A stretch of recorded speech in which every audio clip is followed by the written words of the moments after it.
Video is recording. All right. I'm so tall. Is that all right?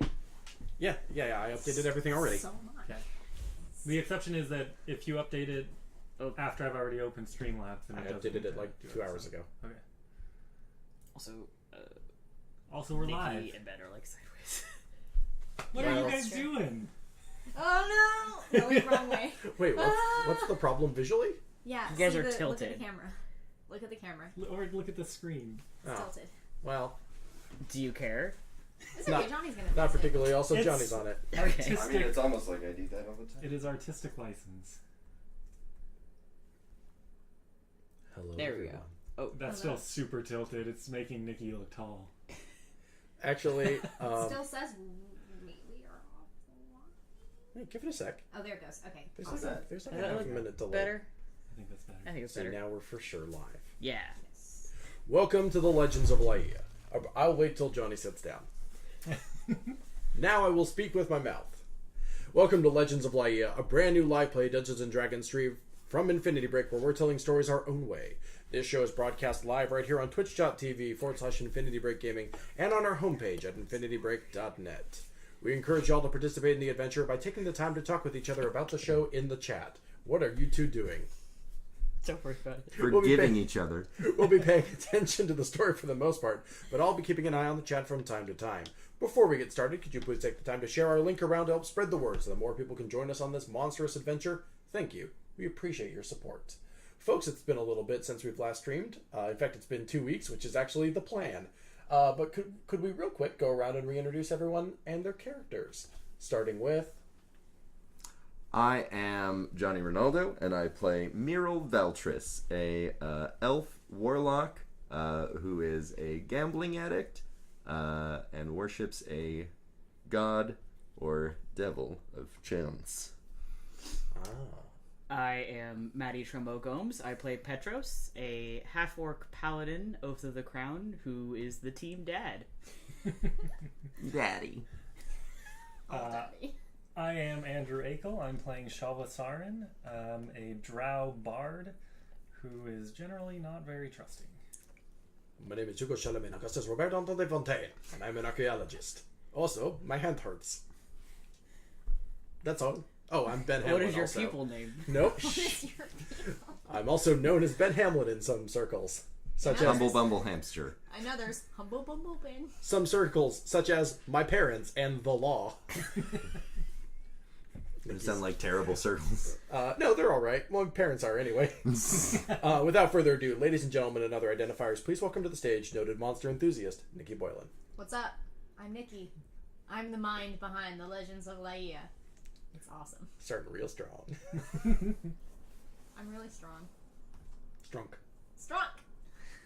Anyway, everyone, welcome to another session of Legends of Laía. Welcome. I have all my players here this time. Yay! Yay. That's us. That's us. Yay, I have all my players. That's great. I don't have to put Petros in gay baby jail. Hey, baby. Where he was last time. Gaby jail, if you will. Gay baby Baby. jail. If you will. And before we get started, just kind of a little recap of what happened last time, or the story up till this point. We have our adventurers, who, some of them with the help of a disgraced cop,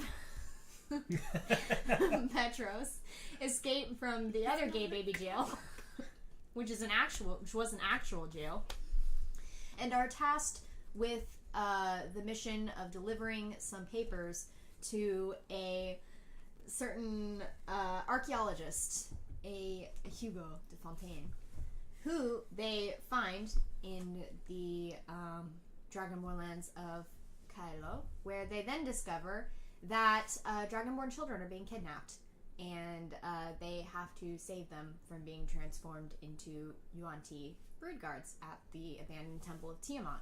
They manage to succeed in this and hand the papers to Hugo, who discovers he is being summoned to the human settlement of El Norte by someone who calls themselves Quora. The task is to bring the cursed artifact, which he now possesses and which has cursed him. Boo. It is what they deserve. It's it is yes, very much what he. But you will not hear me admit that in game No. yet. But Ben knows that Hugo deserves it, and so does the rest of the party. Yeah, I want to make a conception clear. I know Hugo's an asshole. Hugo doesn't know Hugo's an asshole. And so then they set out to do so, eventually needing to travel through the Godless Abyss, where they pick up a little rogue tiefling, defeat some displacer beasts, and adopt the now abandoned displacer beast cub, who is now named Blinks, and who Johnny is very much in love with. I mean, why wouldn't I be? He's baby. He is baby. He's baby. I rolled a natural 20 on appreciating him. That's true. I want to take my bonus action to appreciate him. I'll allow it. In the Godless Abyss, they come across a Wendigo tiefling wizard with some beef to settle with Shavala, and the party manages to defeat him. Yay. And then are ferried across the River Styx by the newly christened Karen, a ageless eldritch being with no face that Johnny still tries to sleep with, I guess. Why not? Just keep trying, champ. When don't I? And then everyone was like, "Shut up, you horny bastard." Have you even met me? I have, unfortunately. Wow! Ouch! Talking about Mural. That cuts deep. I'm talking about Johnny. We love you, Johnny. Once getting out of the Godless Abyss, are found and surrounded by nomadic tieflings who claim that they need to take the party to their leader, a being called the Oracle. Shavala claims that this Oracle might be able to help lift the curse on Hugo, and the tieflings take the party to the settlement, introducing them or bringing them to the tent of the Oracle. And that's where we start. Do we still have our wagon and everything? Yes, they escorted you through the settlement, which is all tents. Everything is very. This is definitely a nomadic desert tribe of tieflings, and they lead you to the tent, the biggest tent in the area, kind of in the center of camp, and people have been coming in and out of it. And one of them dips inside for a moment before coming back out and says that the Oracle will see you now. And he parts the tent flaps, and Matty, are you okay? I'm very excited. Yes. It's Karen, spelled Karen. Very specific about that. They said that it was a joke, and then I was like, nope, it's Karen now. It's just Karen. Thanks, I like that name, Karen.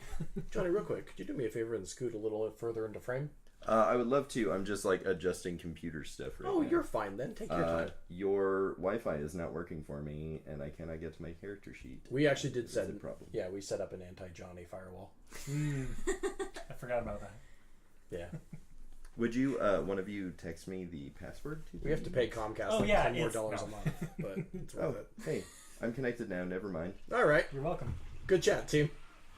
Cool. Everyone pause for the water break. I love this place. Welcome to the studio. It's true. It is truly the only flaw here. Anywho. The tiefling parts the tent flaps and pushes you all inside. Oh, that's rude. What's so rude? They pushed us. They ushered you inside. They pushed. No, you said pushed. One of them definitely pushed you. Can I drop to the ground like I got hurt? Yes, you can. Like a soccer player feigning an injury. Exactly. Oh God, why? Roll Performance? Yeah. Is there? Unless there's a. I don't remember. Yeah, roll performance. Deception? I was like, is there a deception? I don't. There I'll is a take deception. Roll deception. Cool, I'm better at that. Oh, I'm rolling in this thing. That is going to be a 23. You drop to the ground and you're like holding your leg and whining, and the other tiefling, the blue tiefling, just stares down at you and then pokes you with his spear. Ow. And it's like, I'm hurt. I need to go to the infirmary. So that is the infirmary, and he like points inside. She's just like, get in there. Just go. If you're actually hurt, we'll take care of you later. take care of you later.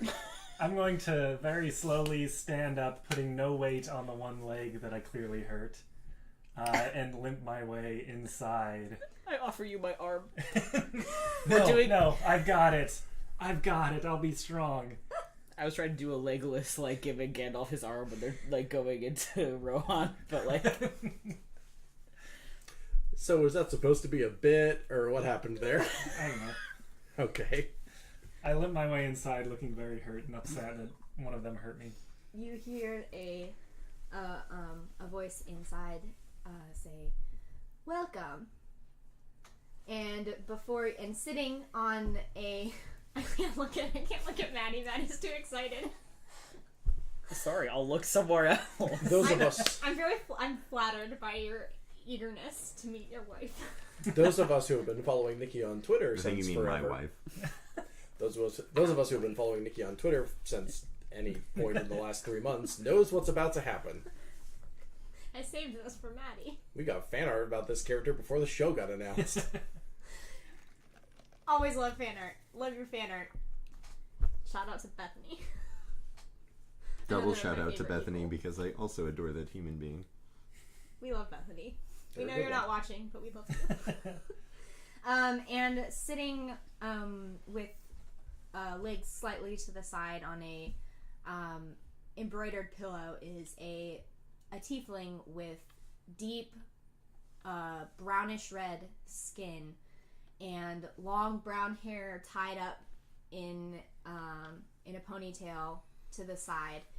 And she has long ears and a white dress that falls off of her shoulders with long dropping sleeves. Yeah, I know. And she has tattoos in dark brown ink on her shoulders.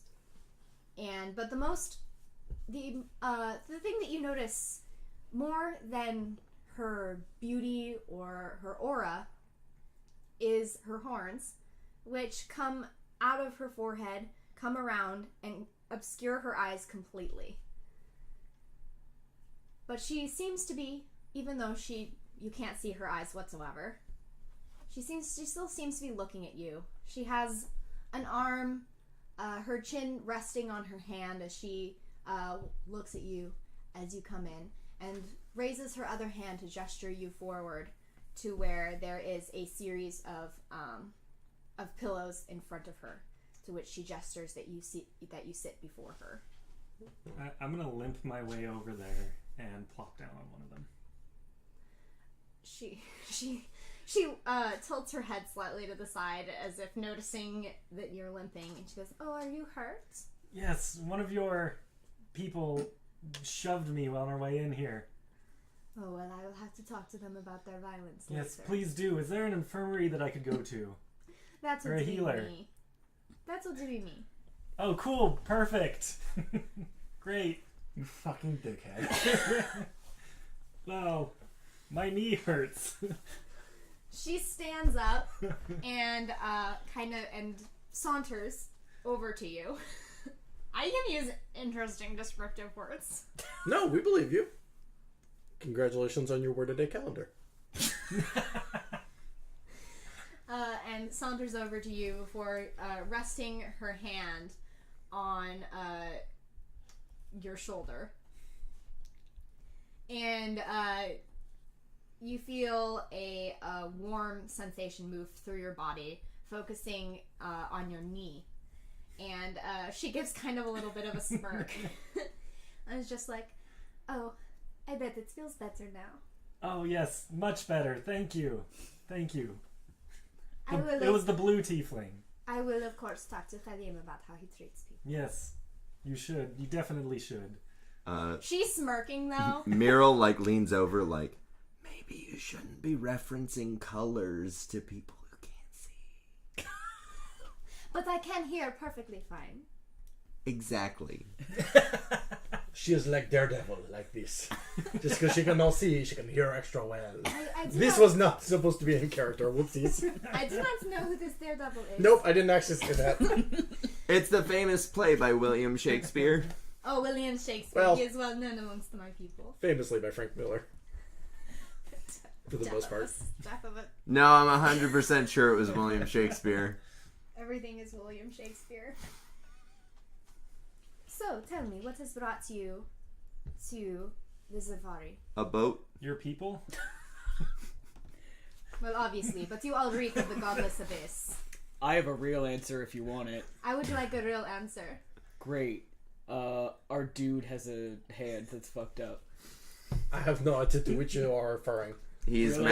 he Okay. masturbates too much. It's about to fall off. Infinity Rates are now telling stories are anyway. She kind of... Look, just Hugo, just show her your hand. Shit, she can't see. I don't know why you all... I are hope that so that's in racist. character. Yeah, Shit. that definitely was. Hugo, There are other ways to see besides the eyes. What? That's Meryl in character. Do not chastise her. Can you see? can In a you... way. Can we stop? Hugo, I mean, person whose name I don't know. That's His really- name's Hugo, you're That's- correct. Oh, we Can I didn't. take my hand out of my jacket yet? Yes. It is perhaps not so much a big deal, but my hand, it glows in a ways that human hands are not supposed to, which is to say, at all. I am worried that this will be causing pain at some point in the future. It is already tingling in a way I am not okay with. I kind of forgot what the curse looked like. It's just my veins are glowing, your right? Your veins are turning black. Like Oh, there's whoopsies. your hand is like starting to turn black as like your veins are like it's like your blood is turning. Okay, for some reason I thought it was like... No, it's not just glowing. It's There- like okay. it's definitely like it seems to some kind of necrotic curse. There we going go. up your arm. Alright, that's the word I'll use then. It appears that I got infected with some sort of necrotic energy at some point, and boy, this sucks. Well, you know what point. At some point in my distant past, who is to say when it occurred? All I know is that I have clearly sustained an infection, and I would like it to go away. I watched that happen. We were all there. No. This was earlier. This was before the temple. I have had this for a week. Humans are such bad liars. You don't know that. No, but I do. Wait, is there any way Which for them is to, terrible. Is there any way for them to concretely know it happened in the temple? They didn't, no one got a good look at my forearm before I picked up the I'm weird egg. pretty sure we had like a brief We had- conversation you about guys like had that it. clearly cursed you and we should avoid it. You guys made an Arcana check to recognize that it was cursed and that the object was cursed. I think it was Shalva made an Arcana check. Oh, that's true. Alright, well Sounds then like I something I do. Yeah. forget So my dumb lie. we don't know for sure, but we made the logical conclusion that you're cursed, it cursed, you touched it. So It was in your bag, so... Well, anywho. A plus B equals C. I would very much like this to go away. It is starting to hurt. This is an interesting affliction indeed. This is what I was saying. Proceed. I assume that you have an artifact of some sort. No. What do we mean by artifact? Like, this nice cursed hat, item. or no? I wouldn't know which items could possibly be cursed. Okay, I once need you to roll again, a deception we check. definitely I have one am of but a- those. You'd think that if humans lied this much, they'd be You better don't at even it. need to roll deception because everyone's outing Everyone's you. absolutely no. This is no. I am but a simple archaeologist and trader. That's right, sir. No, I said trader with a D. Oh. But boy, this accent is thick. Two C's. I have no, My accent is dummy thick. I'm sorry, continue. and I keep alerting the guards. All the tieflings are like, oh wow, this is an asshole. No, I'm but a simple trader and archaeologist. I have no idea what is beyond the veil of Arcana. The mysteries of the magic are unknown to me. If I have a cursed artifact, I would, of course, surely uncurse it or dispose of it, but not to my knowledge, no. I need you to roll a deception check. I forgot what my modifier is. One moment. I'm gonna say not enough. Oh, I also got weirdly Swedish for a moment. I love the Muppets. Hugo. That's his tell. Hugo always gets Swedish when he lies. Oh, borky borky bork, 13. Okay. Birdie birdie bird. Well, she gets through space and time, so I don't think a 13's one gonna cut it. Human. I'm going to roll up my sleeve. Human, what is your name? My name is Hugo Charlemagne Augustus Robert Danton Fontaine. Okay. Slower for the listener. Hugo Charlemagne Augustus Robert Danton de Fontaine. That's Yeah. also a lie. It's Hugo Wee Wee Ha Ha Baguette. Do you know what an oracle is? No. Then it does not surprise me that you would attempt to lie to me. Oh. Shit. Madame, I assure you, no such deception was intended. I am a moron. I'm how you say How it. you Say, say moron. dipshit. Sometimes I just start talking, and I don't realize I need to say the punchline anyway. Ma'am, I apologize. No such deception was intended. But then where is the artifact? His hand kind of hovers over his satchel behind him. That is what I have recently acquired... Well, I guess I don't, slam it on the table or anything. He holds it up delicately, kind of, pinched between his fingers. In I have your recently... other hand? Pardon? In your other hand? Is it gloved? Oh, boy, howdy. Okay. He holds it up. I was doing it for the camera's sake, because one of my arms is off screen, so who knows Okay, where I I was like, so with your other hand? No, I think Not that should be glove. canon. No. I Oh, was merely, shit. I was merely doing it so that I could Yes, say. it's right here. Oh, Reflex. fuck. Anyway, I need you to make a reflex saving throw. No, I was merely doing that so it could be seen on camera. Pretend it's this hand, so I Okay. guess I have to do it like this now. It's fine. But I hold it up, Good to pinched between my various fingers, and I say, I have recently acquired this artifact, and I believe it might be the source of my pain. Potentially, who knows? Not me. I'm not a wizard.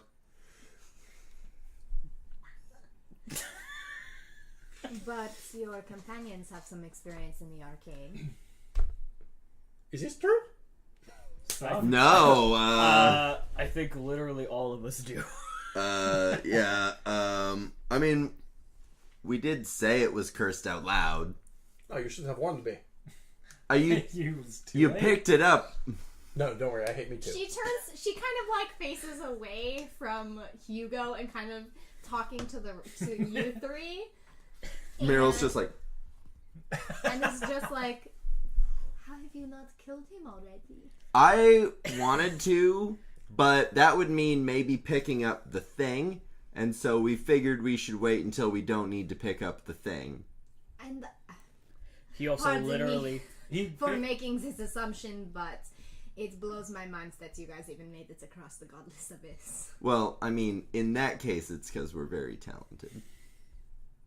Her eyes, you can't see her eyes, but her gaze kind of flicks to Shavala and back and is like, sure. We had some good help and good guides.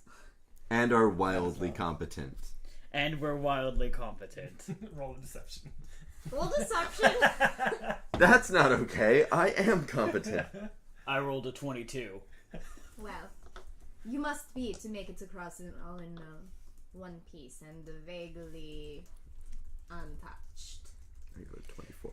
Anyway, I guess you have come to the right place. Deception twins. I think I might be able to help you if you are willing to. Well, it's risky. Getting rid of his curse? Mm-hmm. Oh, I thought you meant getting rid of him. I guess potentially it is very dangerous. 2 stones, one bird, right? We get Yes. rid of him, we get rid of the curse. Yes, that is the phrase. No, we're collecting the 2 stones from the 2 different temples, but we need to kill the one bird. No, you're right. Yeah. Because what you have brought me here is an artifact, an ancient artifact of the goddess Tiamet. I feel like brought you is a strong word. What You other do not word would understand you the have ways of the used? universe in the same way that I do. Perhaps you do not see it that way. It just seems like luck. Yes, I can understand why you would think so. She kind of lifts her head up, like her chin kind of tilts upward towards the ceiling of the tent, like as if she's kind of looking at something. Yes, I do see why you would think that. Can I make a perception check to see what she's looking at? Sure. I'm gonna on purpose not check with that at all. That'd be a 12. There's I look nothing. at the top of the tent. Whatever she's experiencing, it's beyond your ability to perceive. Do I hear a giggle? I look at the ground. Someone has made contact with your patron. I hope it's the good one. The good patron? As opposed to, the 5 other bad patrons? Or do you mean good contact? Good contact. Like, they're both in cahoots to fuck you over, and not in a fun way. Bad touch. I just mean I hope it's Lady Good Luck and not Lady Bad Luck. Well, yeah, depends on how she's feeling that day. Well, it does depend. There are, in fact, 3 of these matching artifacts that were once part of a single temple in the middle of the continent before it split. But they are now scattered in different fragments of old temples across the continent. One, which I'm sure, on the other side of the Godless Abyss. Then there are 2 on this side. In fact, one is near where we have settled. So we need to get these? If you should happen to acquire all 3 of these artifacts, combining them together, would be able to nullify the effect, and I could lift the curse. Well, if the task is to find an artifact hidden in a temple, you have come to the right place by coming to Hugo Shadamenicas' Fontaine. Yeah, so are they worth money? I would think so. They are ancient. God, I hope and so. Powerful. I'm sorry, I mean for the sake of my arm. Humans never cease to surprise me. Is I'm there surprised. They cease. They cease to yeah. surprise you. is Yeah. there They a never reason other than saving some Yeah, no, that's why I asked about the money. that we might acquire these, that they are important, or are they just like things that exist to curse things? Well, they are very powerful. Combine them together, and that could afford you a lot of arcane power. Oh, I was thinking Dragon Ball. And true. You might have to put them into some kind of gauntlet in order to wield their power. I'm leaving. It's been good.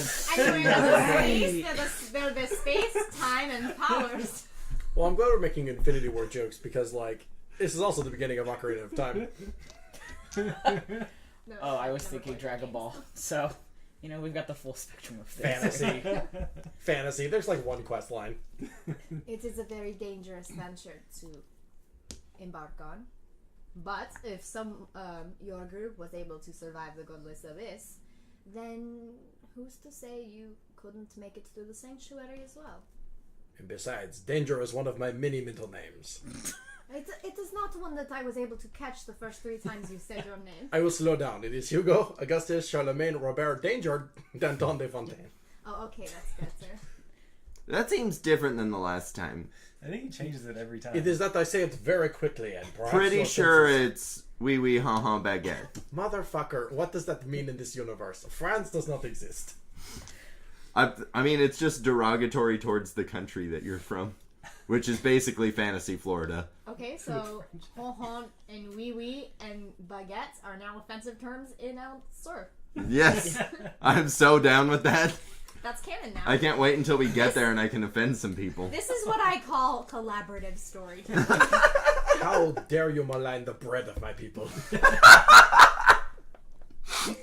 Bread is really important, I guess. I mean, to me, it's important Bread to is me. really important. What's the name of my country again? I mean, it's basically a Elsor. weapon. Elsorin. El Elsorin? Sur. Elsor. E-L-S-O-R. Elsor, Yeah. Elsor, right, yeah. We Elsorins have very few joys and all of them are bread. All of them are stale bread. You motherfucker. Anyway, that didn't happen. You were saying? I suppose. Well, I mean, should you choose to try it, you may.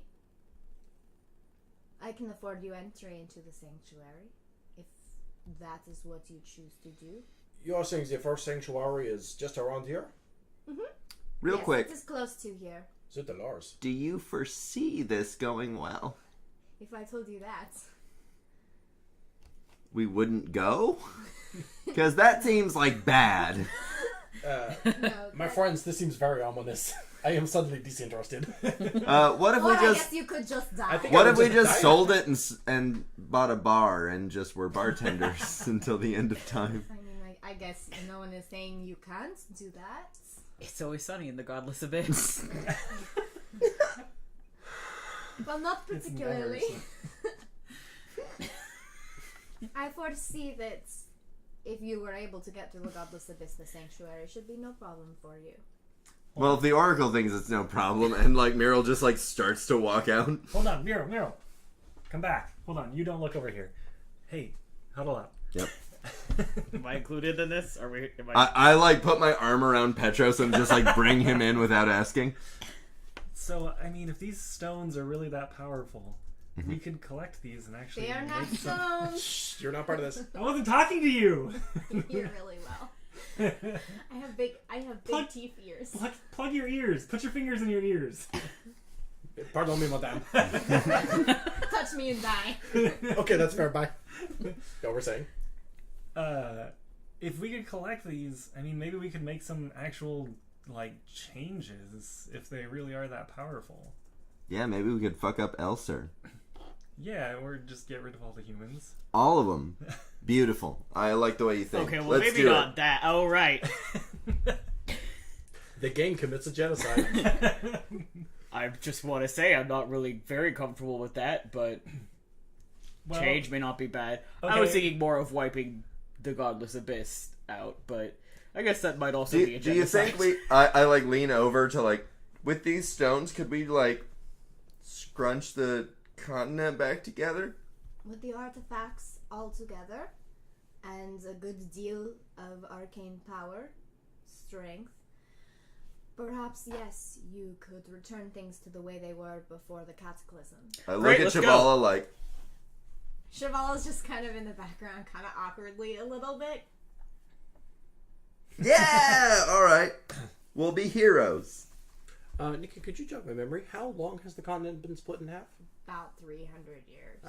It happens. It happens. Well, actually, no, it Been does there not. before. Yeah. No, I just couldn't remember if it was like a 1,000-year thing or like a recent thing. in terms of fantasy history, relatively recent. Yeah, Like as Yeah, they're old as like the American Revolution in this right, case. but none of us remember it.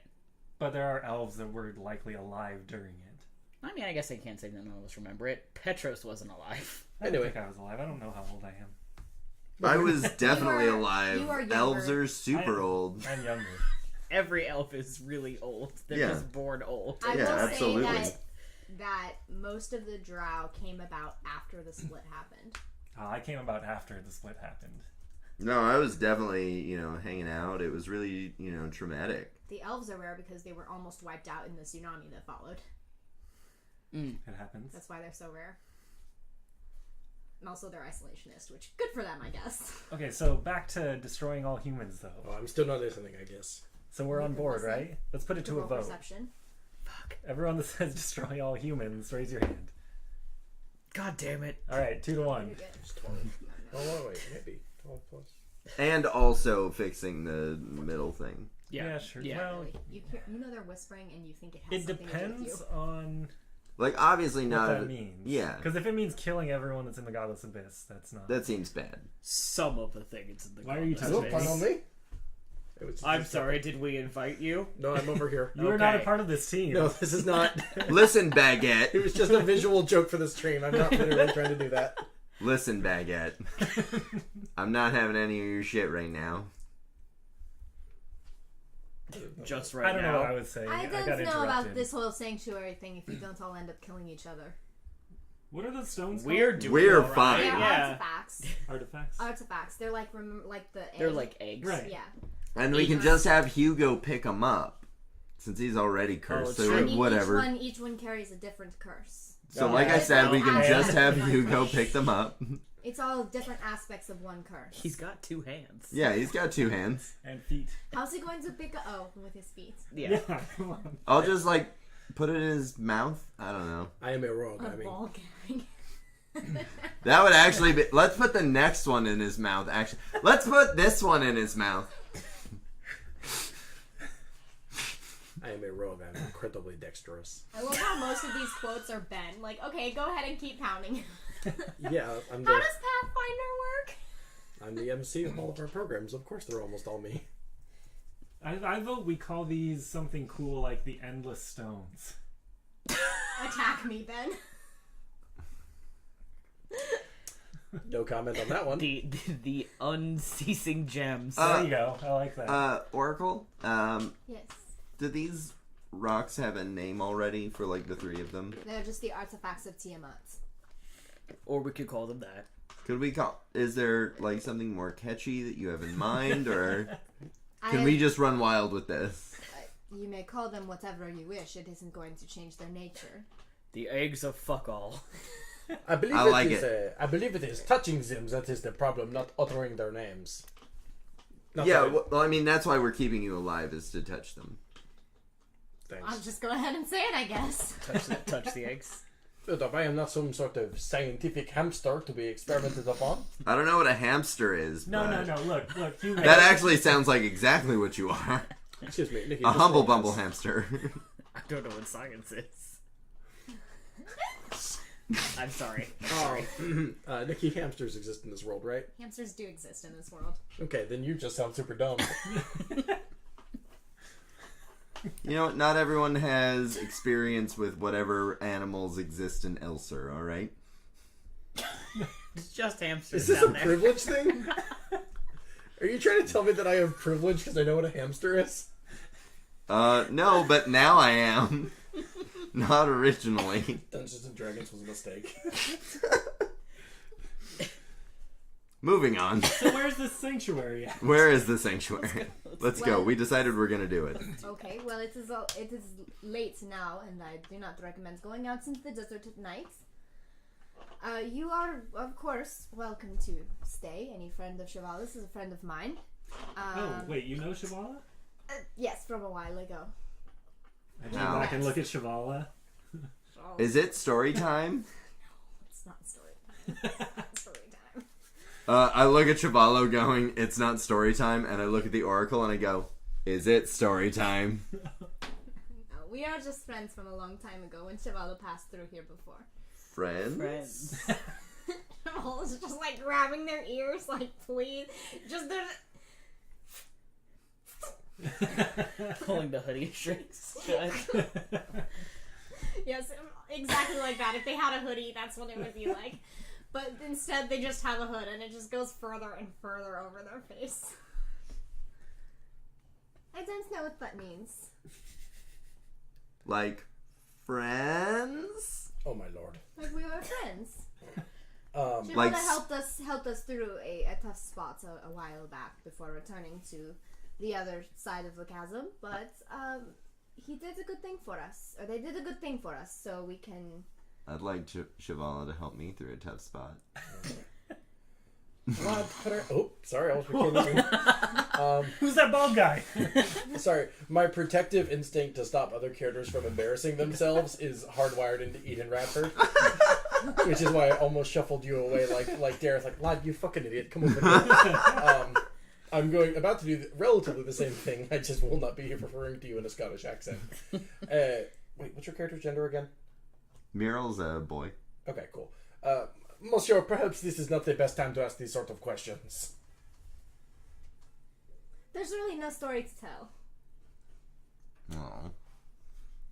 Well, now I'm suspicious. No, Well, where are we? Y'all just let that one pass. So where are we sleeping? Well, of course we could have a tent set up for you. Of course, we can give you food, shelter, and then you can do as you wish in the morning. Do you have any like milk around? We have goat milk.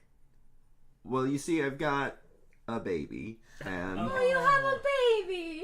Hold on. Muriel's like puts up his finger, like, hold on 1 second, and doesn't say anything, which is super rude. And, like, runs outside and comes back in with Blinks. Baby. She reaches out her hand. May I? Oh, please, he's super friendly. Okay. She takes it. Oh, this kind of baby. She's blind, you guys. No, I know. I said, which is super rude. I was like, because she can see things, but not like... She takes the Displacer Beast cub in her arms and it's kind of like petting its tummy and it's like wriggling it's wriggling its tentacles around like it's very happy to be here. Of course, we will get you as much milk as you wish. You must, of course, feed your baby. She hands the Displacer Beast back and it curls up on your chest. Blinks. Of course, who wasn't gonna do that? Blinks is too cute not to show everybody. Alright, well, we get to a bandit encampment and they're like, we're gonna rob you, and I'm like, ah! And they're like, alright, you can have whatever you want. Anything for you. You will be sacrificed to the god of the waves. Oh my god. What's Laura that? shall have you for the... Oh. So cute. Sorry for bringing up our side game.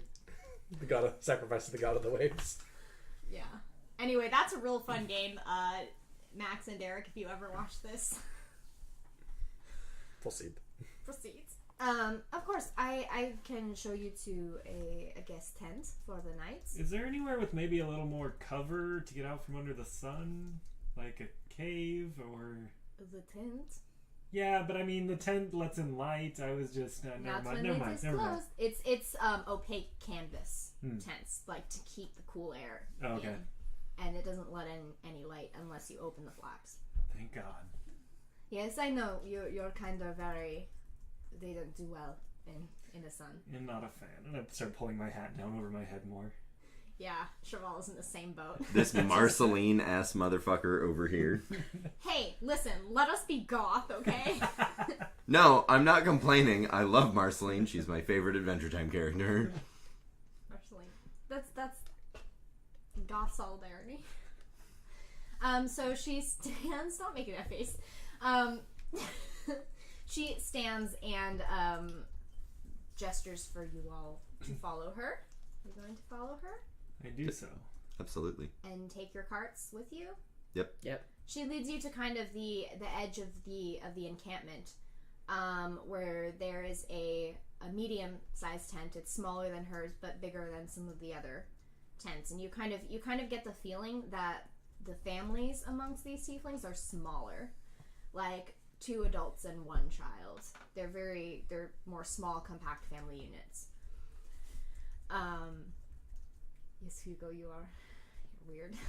I'm saying this. Well, I'm using the exact phrasing. The gang has now been tasked with finding 3 artifacts across the continent to cure Hugo's weird magical hand disease. Or make money, depending on perspective. Yeah, I mean, I don't think curing you is anyone's priority but yours. And fix the entire continent, possibly. I mean, whatever. Or Sure. kill people. I'm using our short-term goals to advertise the show. While we're being shown about this city, I set Blinks down and I'm gonna try and teach him how to heal by using treats. Some of the jerky. He waddles around behind you. His feet are a little too big for his body, so he kind of is just like... Like when you put socks on a dog? Yeah, like when you put booties on a dog. The sand is probably super hot, too. Oh, is it like hot sand? Well, everybody's wearing shoes, but it's hot sand, like the sun is... Oh, well then I'm not gonna do that. Okay, I was like, his little sensitive little Never claws. mind. Absolutely not. Thank you for bringing up an actual workplace safety concern. No I problem. appreciate that. Thanks, OSHA, really. You're welcome. I wish. Can we get someone to look at this sand, actually? Oshavala? Yes? Sorry, what? I got it. It was a funny. joke. It was a good I one. combined Osha and Shavala Oshavala. into one to work. I thought you said my name, in which case I wasn't going to talk to you. You see, OSHA is a set of guidelines set out by... I'm not going to represent you positively amongst group conversations anymore. was defending you, but no longer. Was that directed to me? No. Okay, I was gonna say. They're kind of muttering to themselves, but yes. And she leads you through. The tents are all set up, one after the other, with one main way that everything is facing towards. There seems to be a small marketplace that people have set up their tents, and there is a small patch of livestock with their goats mostly, but they're like a little different from normal goats in that, because you wouldn't really assume a goat to live in the desert. But they're there. They're desert goats. I guess. This is your world. You can do whatever you want. Goats They're live not in the desert desert goats. now. No, I made it up. I said fuck nature. What? I mean, I can kind of see that, having grown up in the desert, and there were goats at my ranch, and they just like ate whatever, and they did fine. There's like goats, and then there's pack animals, which include donkeys and llamas. I mean, not quite the literal like sandy dunes desert, but the Middle East sustained itself for millennia on goats. Yeah, this is like mostly sand. There's Literal like dunes. yeah, like sand dunes. It's Okay. It's not like in this, at least this part of the part of this part of the continent is. The land differs through various areas. It'll become more rocky, more with various oases kind of set in between, which is where most of these tieflings settle as they move from place to place. And she leads you to a tent on the end of the midway, I guess you could call it, of a slightly bigger tent than most, of course smaller than hers. And she opens the flap, and shows you inside. And there are various pillows or like bed spreads, padding, and a table in the middle for people to gather around. And she gestures you inside and says, of course you may stay here for the night. And if there's anything that we can do, please let me know. I hope I can be a gracious host to you. And I will be returning to my tent unless you have anything else that concerns you. No. I think we're fine. Thank you for your How hospitality. tall are you? Jesus Christ. Everyone in the We're party fine. says it. Thank you for your hospitality. With the horns. Madame, you have been an exceptionally beneficial benefactor, and we greatly appreciate your support and this lovely place to stay tonight. One of our friends is a werewolf and he becomes a beast at night, so now's a good time to flee. Hey, that's not true. That is not true. I do not become a werewolf. She believes you. No, you just become a horn dog. That never changes. That's That's not a nighttime thing. There's no full moon involved. This is who I am as a person. I'm sorry, I just, not to toot my own horn, I just find it very funny to like shut the curtains. I'm so sorry, our friend is a werewolf, goodbye. It just gets louder at night, right? Oh boy. Everyone's still dunking on Johnny for fucking the Dragonborn where everyone can hear it. Yeah. Yeah, I don't see why that's not dunk. Oh, like you wouldn't if you could have had. I can't correct you. Why do you think I make these creatures? Oh, I'm sorry. Are the monsters in Nikki's campaign not for fucking? Is that the world we live in now? Or adopting. Or adopting. Like, those are the two options. You either adopt or fuck. So we adopted Shivala, Yes. adopted Banks, fuck the Dragonborn. Vote in the chat, listeners. Are the monsters for fucking? Press F for fuck. Did not actually select the text field. There we go. Boy. That's two. Oh, that's Johnny. Yeah. I would have been in first, but I took the time to make it a capital. There we go. Now we have someone that's not at one of these Sitting at tables. this table. She kind of slowly. Which is also a backs. capital F, just saying. Only some of them. Coward. Then you're clearly not on the monster fucking scale, in which case I'm ashamed of you. Yep. I'm just kidding. I love you and respect See, your Tara choices. also wants to know how tall the Oracle is. I'm just saying. Boy, it's too late. She's got to be close to 10. She's 5'5".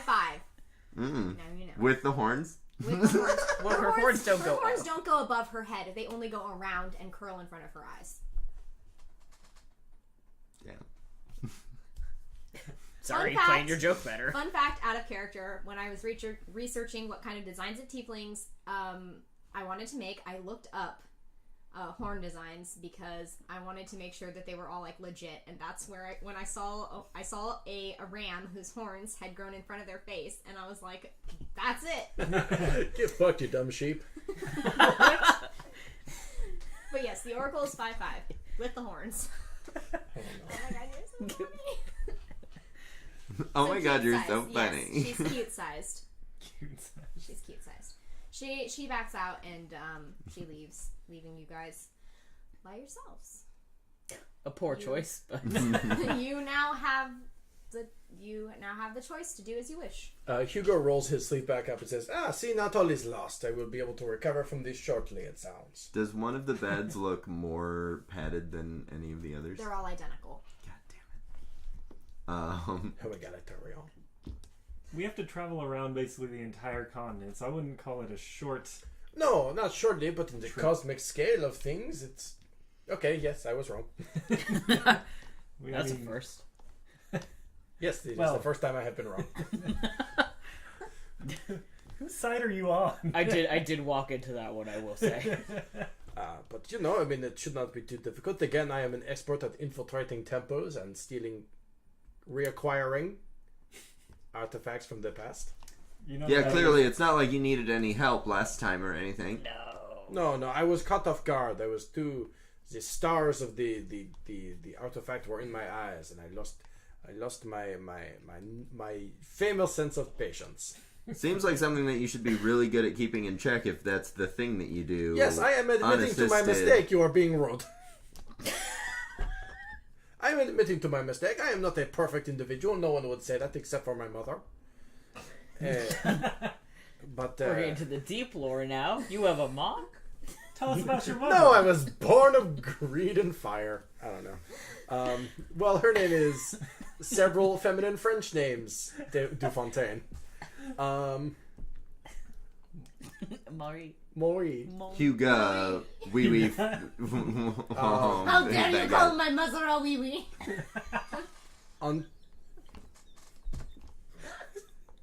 Antonia. Oh boy, I don't know any female French names. We'll look that up later. Anyway. Marie, Louise. Oui. Louis, ha wee wee baguette. Joan of Arc Dufontaine. Whoa, shit. Miss Napoleon Dufontaine. I don't know. Joan. Yes, thank you. Oh my god, what conversation were we actually having? Oh no, I'm willing to admit to my faults from time to time. I will admit I saw the monsters incoming and I got ahead of myself. I do not normally make such mistakes. I'll believe it when I see it. Okay, that's fair.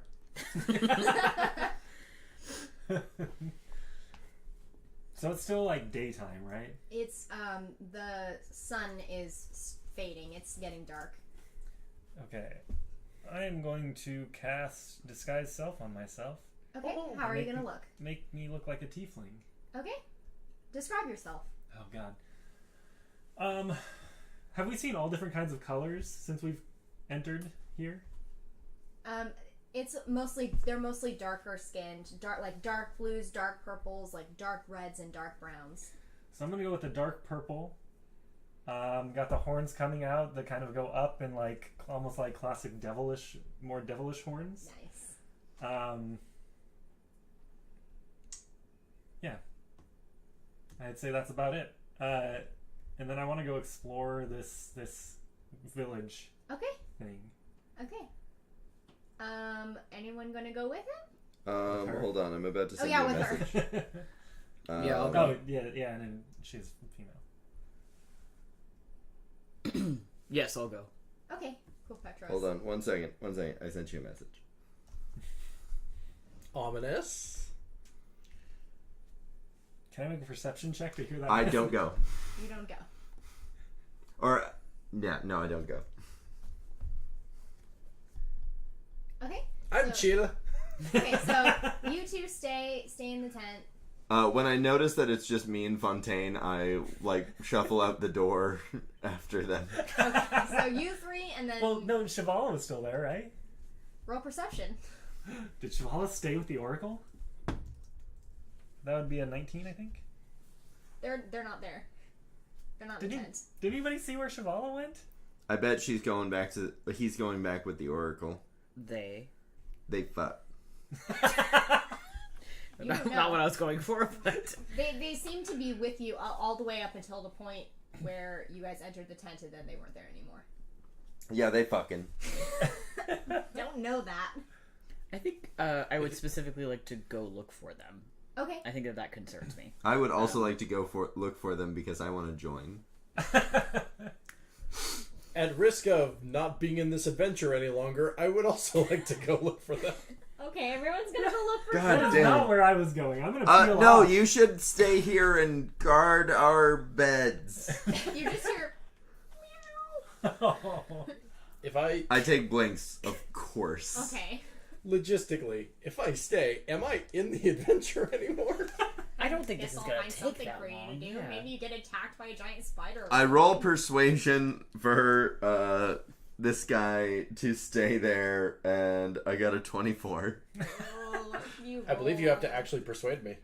Yes, you do have to actually persuade. Hugo, you should Fuck you. stay here and guard all of our. Where's your I don't know accent? why I'm doing an accent. Yeah.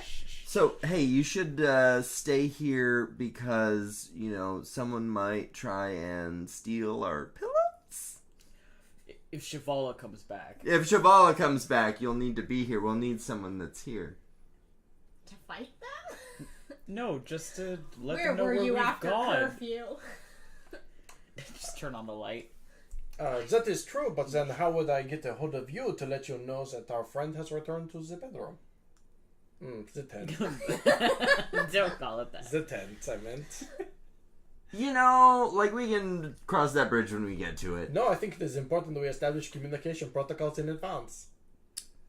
I mean, do you have, spells or anything like that? No. You are... I don't have sending, so... I totally do. It's fine. So you would be calling me then? Yep. I can see no way for this to go wrong. I mean, I don't intend to leave the... Alright, Hugo's convinced. Ben's mad, though. I don't intend to leave the encampment. I'm sorry, Ben. You did choose an asshole character. On purpose. No, I know. I've decided my mother's name, by the way. I'll reveal that at a later date. Oh, delightful. Mm-hmm. I just went to French. That's a really weird phrase. I decided my mother's name. My mother's name was forgotten many years ago. I just went to and FrenchBabyNames.com. There it is. Anyway, it'll become plot relevant eventually, I'm sure. Or I'll die. Many options. Those are the only Guess two. I'll die. Guess which one I am hoping for. Anyway, I'm sure I can find something to do in the bedroom while you are gone. Like read a book. Please If you don't never call called it that ever again, I would really appreciate it. I'm sorry, there's a room in which all the beds are, so... Okay, so you three leave. Hugo stays. Yep, I'll get my DS. I'm sure I can find something. For No, you. I know. Hugo pulls out his DS. Yeah. Time for Mario Party. And the three of you are going Playing to go Mario Party by look- yourself. Sorry. Shalva, are you peeling away from the rest Yeah, of the I'm gonna group? peel away. That was absolutely not my intention. Guess whatever Cheval is doing, they're an adult. I'm also peeling away from the rest of the group with my baby. Okay. So we're just entirely splitting up. Yep. All right. Anyway, anyone ever heard that song? Oh, how does it go? Don't you know you never split them? I hate all of you. I guess I did give you this option. I was told to wait here. I'm being a good boy. You're Look. being a good boy. I just want to go to the tavern and get drunk if there is a tavern. There is a tent. Close enough. I go drink in it. Okay. This place doesn't have a person bartending. It's a bunch of jugs. Yeah. So there's nobody like pouring anything? No. Are other people like pouring their own stuff? There's nobody else there. Oh shit, I'm gonna grab one of the jugs. Okay, are you gonna drink it? How big are they? Are they big enough that I can carry it? They're big. Oh, damn. Like, you would have to have someone else carry it. They're bigger than that. All right. Okay. I guess I'm gonna grab a cup and pick a seat and start drinking. Okay, you pick a seat and you start drinking. Really coincidentally, Mural, after splitting off from the party, shows up in the exact same spot with the exact same intention. You pull out a cup and you start drinking. And I sit down at the table with you, like, without saying a word about it. I also set down my kitty cat. Which is great because you've been live for just over 1 hour. By this point in your broadcast, you should have consumed at least 4 ounces of water to maintain optimal hydration. Yes, Shava's drinking water. I mean, beer is water, right? It's piss water. It's bread water. It's gross. Bread water. I'm sorry, I don't like beer, guys. I'm a hard liquor kind of person. I will remind you that I look like a tiefling at the moment, not like me. So I definitely. Yes, but did Mural see you transform yourself? I'm sure. Yeah, I saw you transform. I'm also a liquor type person, but not drinks. Sorry. Oh! He's being a pervert. I know. When has that ever not been the case? Anyways, I laughed for you, Johnny. Thank you. That's because you're my best friend. Anyway, so I'm you not two- going drinking. Anyways, I'm trying to teach my kitten tricks and Okay, drinking. roll animal handling. Tell me what you are trying to accomplish first. So the first how thing you're would be doing it. maybe sit. Okay, and how And are I've got a little bit of beef jerky, and I'm like, hey, you want some beef jerky, buddy? And then I kind of like, with the other hand, like push down on his butt a little bit to be like, this is what sitting looks like. And that is 10? He's very young and doesn't really seem to understand what you're trying to get him to do. He does react to you touching him, though, like pushing him down. He'll sit when you push him and offer him the treat, but he won't do it by himself yet. Gotcha. Well, I mean, that's part of the training process. Yeah, You're getting there. It like, might, oh, you sat. Here's some beef jerky. Yeah, it might take you a little longer, but he Also, definitely I mean, reacts training a to it. cat. Yeah, you're Yeah. training a cat Seriously. with tentacles. I'm surprised. He like keeps trying to grab the jerky with his tentacles. I'm like, no. Yeah, you know, like if you put your hand on his head, he'd be like. Okay, so you're trying to teach your cat tricks, Petros. Where are you going? I'm going to like start from the outside of town and just kind of weave my way in to try and find Shavala.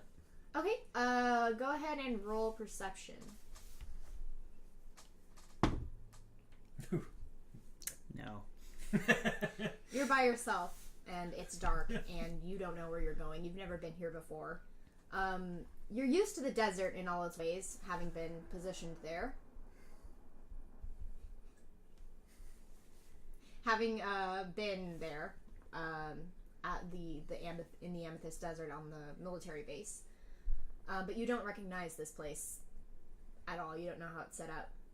But you make your way around the camp. All the tents look the same. You don't really see anyone else. Everyone seems to have gone into their tents for the evening. You don't really see anyone. As it gets darker, less and less people can be seen until, as it becomes pitch dark with the moon overhead, there's no one to be seen at all. Okay, I'll go back to our tent. Am I super lost now?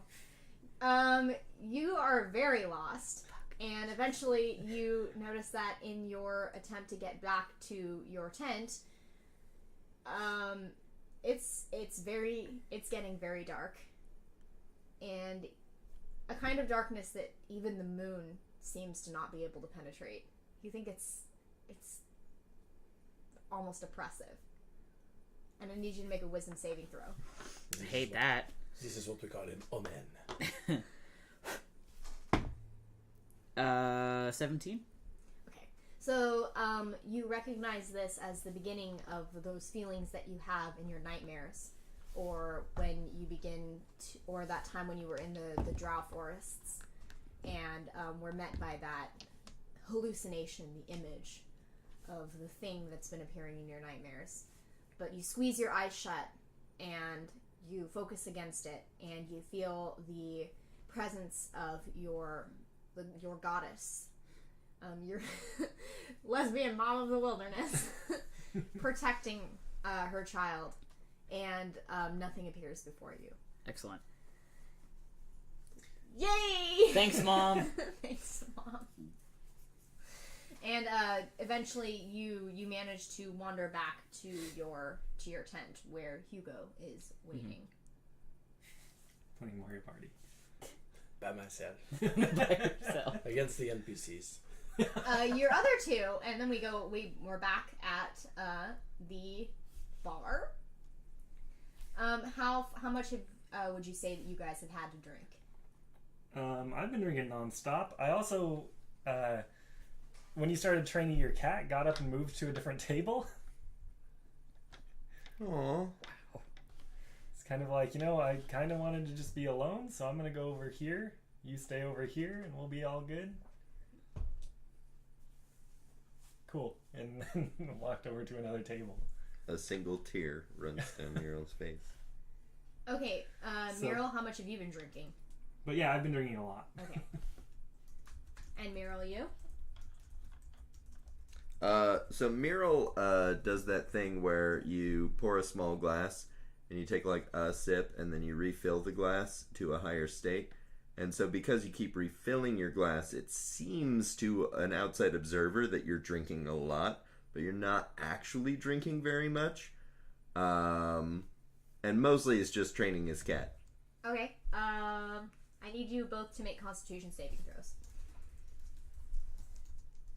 But I'm not good at that. 13. That's going to be a 15. Okay. Meryl, you're fine. You're not actually drinking that much, and there's enough space between beverages when you're training your cat that it kind of just passes through you. Shalva, on the other hand. Shalva, on the other hand. Shalva is tall and slender, and doesn't have a very high Constitution modifier. Nope, sure don't. And she gets drunk very, very quickly. Are there, This alcohol is also quite a bit stronger than anything else that you've had. The Drow Forests are not known for their alcohol. Are there, do other people join us eventually? There's no one. No one? You're starting to get the sense, before you started drinking, you kind of got the sense that this is more of a storage. Okay, so... You've been drinking their supply of beer. So I'm relatively drunk at this point. Yep. The The tieflings can party. I'm gonna stumble over to Muriel's table and be like, "Hey, I'm gonna go for a walk. I'll be back, okay?" I'll just meet you back at the tent. Perfect. Okay. And then I wander outside. Stay safe, babe. Looking for... Is there any sort of, like, party or, like, people gathered anywhere that I could go join in with? Everything is very, very quiet. Okay, so I stumble around the I guess you village. could start your own party. I mean, I think I already did, but... You're wandering around the, I have, like, a cup with the beer in it. I'm just wandering around the village looking for something going on. Or an attractive tiefling, perhaps. Well, everyone is inside their tents. And everything Okay, I is pick very... one and go in. No. You can! No. No, I don't. I'm kidding. Okay. That was a joke. Well, as you're very loudly kind of walking down the midway, people are starting to, like, they kind of poke their heads out, like, looking at you, and then they see that they're like, oh, a tiefling I don't recognize. It's a small community, so you stand out, even though you're a tiefling. Yeah. They're like, I don't recognize this person. They just kind of assume that you came with the foreigners. Damn it. That's not what I wanted. it's when I say very small community, I mean everyone knows everybody, and you would definitely stand out even as a tiefling. Yeah. And they just kind of roll their eyes and shake their heads and like close the flaps, and you just hear zips as they're like zipping the like or tying the tent flaps shut, like being like, oh god, I don't know this. As you pass by, I mutter to myself, oh, well, that's kind of fucking rude. So that's what I'm gonna spend most of my night doing. Wandering around. Yeah, just wandering around. I only need the 4 hours of trance to be good, so. We're waiting for the water. no, that's fine. Just keep going. Okay. So you eventually wander back to your tent, or back towards your tent rather, because you pick a tent. you pick a tent. Okay. Well, there's only this one point, tent open, so that too. No. There's more than one tent. At this open. point, I'm pretty drunk, and I would imagine, like, I'm okay at survival, I guess, but I think it would be difficult to find my way back to our tent. Okay. Do a survival check with disadvantage. Okay. That would be... Oh, one of them was a natural 20. So it'd be a 16. Okay. Even though you're drunk, it's not that complicated if you're just in the center of the midway, walking up and down. I got fucking lost though. You were sober and got lost. Petros walked around the back. Okay. Instead of just going down the midway, so that's why I got a little bit lost. And so, but you walk past the Oracle's tent. Can I say hello? You can. Do you want to go in? I knock You knock. on the tent. Yes. Who is it? Shava. There's like shuffling, as like you assume that she's getting up, or just arranging things. Putting clothes on with Shivala. Yeah, I get it. Don't know. You don't know. You can only assume. I can make assumptions. You can make assumptions. Roll for assumption. She opens Natural the 20. flap and peeks her head out. She's like, "Is there something I get? Are you okay? You reek." Yeah, no, I'm good. How are you? I'm good. Are you okay? Do you want some water or? No, I was looking for like, is there a party or something going on? Nikki, what day of the week is it in game? It's like a weekday, right? It's like a weekday. It's definitely Fucking Tuesday. Wednesday. Yeah. Well, usually we don't like throw down until like Saturday evening, but I was just looking for like a good time or something. I don't know. Well, I'm sorry, I can't do that. Come on in. Well, I think you've had a good enough time already. Well, maybe you should talk to that, and she pauses for a moment. That elf friend of yours? Seems like he would be into it. No. I'm sorry, Johnny. Yikes. I don't know how else to help you. I mean, you could just go back and start your own party. The people around here, once night falls, they tend to keep to themselves. Oh. Alright, have a good night. You too, Shivala, and then I walk away. She's very confused. But lets you go. Doesn't argue, but seems very confused. Closes the door. It's just like, drow. You know what they're like. Yeah, you know those dark elves. Whoa there, Nikki. And then maybe the Oracle likes dark elves. Who knows? Shivala. I eventually make I my love way how back everyone to... has just like assumed. Yeah. I did not make that assumption. I fully made that assumption. I was being a gentleman. You guys were like, oh yeah, Shivala totally fucking the Oracle. You have no evidence. She's just... But I have enough evidence. They're cute. She's cute. Like, who wouldn't fuck the Oracle? They're just doing what we I always tried. Not hard enough. Everyone stopped you. Oh, I was hard enough. Anyway, I'd like to formally apologize to everyone. I have to sit next to you. I'm wondering if the only solution is You're just welcome. to stop speaking. Because everything we give Johnny, he makes into a thing. I'm just gonna, I guess, sign language the rest of the... That seems fair. That would be rude to the Oracle, TBH. Yeah, that's true. She wouldn't be able to know what you were saying. And so you return back to your tent where everyone else is. Mm-hmm. Stumble my way back, pick a bed, and sit on it. Because I guess I don't sleep, so... You could pass out if you want. You can pass out if you want. Yeah, I'll pass out. Okay.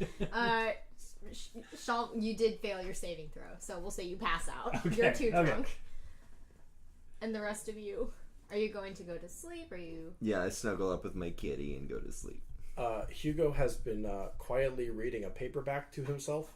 I assume... I hope so. Just reading it aloud. I'm sorry, Ben. Please say your piece. Thank you. I presume there is the written word in this universe. Is there mass publishing at this point? Yes. There would have to be. Or how else would the people read about my exploits? This was a very highly civilized place even before, and a lot of technology has been lost because of the catastrophe, but there are still books that survive. There's printing. That's one of the things that didn't go away. Hugo is then reading. I was going to do a bit where I just started reading from the Notre Dame de Paris by Victor Hugo, the namesake of my character, but then I remembered that's an incomprehensibly long book, and I couldn't find a good part to start. So I am reading a pulp novel based on my own adventures. I was gonna say, please tell me you are reading a book based on your own adventures. Yeah, this is like a Hardy Boys level young adult series based off of Hugo Charlemagne Augustus Robert Danton de Fontaine's adventures. But for the readers, of course, back in Elsur, he's just abbreviated to Hugo, The Adventures of Hugo. Are you guys gonna react to this? No, I'm reading it very quietly. They wouldn't even notice my cover. Are you sure? He's Tara says Hugo has been loudly reading the paper. Page flipping noise. No, I'm chill. It's Gucci. I roll to notice that he's Roll reading. perception. That's a nat 20. You see what he's reading. The Adventures of Hugo. I know. What a nerd. I know. Are you gonna? I try to decide if I want to bully you or not. That's not very in character for Petrus to be like, "Hey, nerd," and slap the book into your face. Do it. Do it. Embrace the dark side. You are also mean to me. I mean, you did make this character bad on purpose. No, you are also mean to me. How are you reading? Are you laying down, or are you? I know this is a weird question, but stick with me. Are you laying down, or are you sitting up? Could you feasibly read over your shoulder? I'm laying down on my stomach, and I have my legs crossed up behind my back. Cute. Oh, you're on your stomach. Oh, that's so cute. You're on your Boof. back. Your legs over your head. See, I was imagining this because that he could slap the book down into your face. But No, I'm not. no, He wouldn't do that anyway. That would be in character for him. No, I'm maybe there's a little box in the tent or something. I am sitting on top of that crate, just reading it like a normal person. He would just be like, "What you reading?" No, I think he peeks over your shoulder and is like, "Okay." Yes, and All right, there, buddy. No, I'm. God, I just want to bully him so bad, and that's not in character. No, I'm gonna pace outside the tent. I think he's too I restless. have an explanation and everything. Of the book you're reading. I have an explanation. I think of my character stuff in advance. Tara! Hugo bends the corner of a page instead of using bookmarks. We've all done that. I have utter disrespect for other people's cultures, but I would never do that to a book. To your own book. I think you should say that in your accent so that people know that's in character. Like a monster. Are you dog-earing that book? No, of course not. Why would you say that? I literally just said I am not. I was giving you an opportunity to say that in your character voice. No. I refuse to be a part. I may disrespect other people's character. No, and no, sorry. Sorry, let's start that over. This is I good character work I didn't realize you were trying to start doing a bit with me. Go ahead. Are you dog? Are you dog hearing?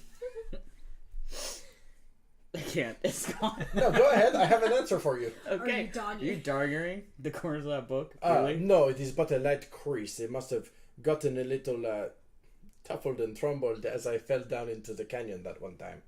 I just need to straighten this out a little bit. And he irons out he takes out an iron. No. Birds the page. No, he just tries to kind of bend it back. No, I would no. This is one of the only manuscripts of this book so far. I need to review it for my publisher to make sure everything in it is accurate. Well, do you write these, or somebody else writing? Oh no! I have whenever I return from a great expedition, I return to my hell. Boy, I return to my house in Elsar, and I have the publisher's assistant. I basically he ghostwrites like a phantom. And I tell him all of my tales, and then he writes them. Does that require you to be dead? A ghostwriter? Ghostwriting? No.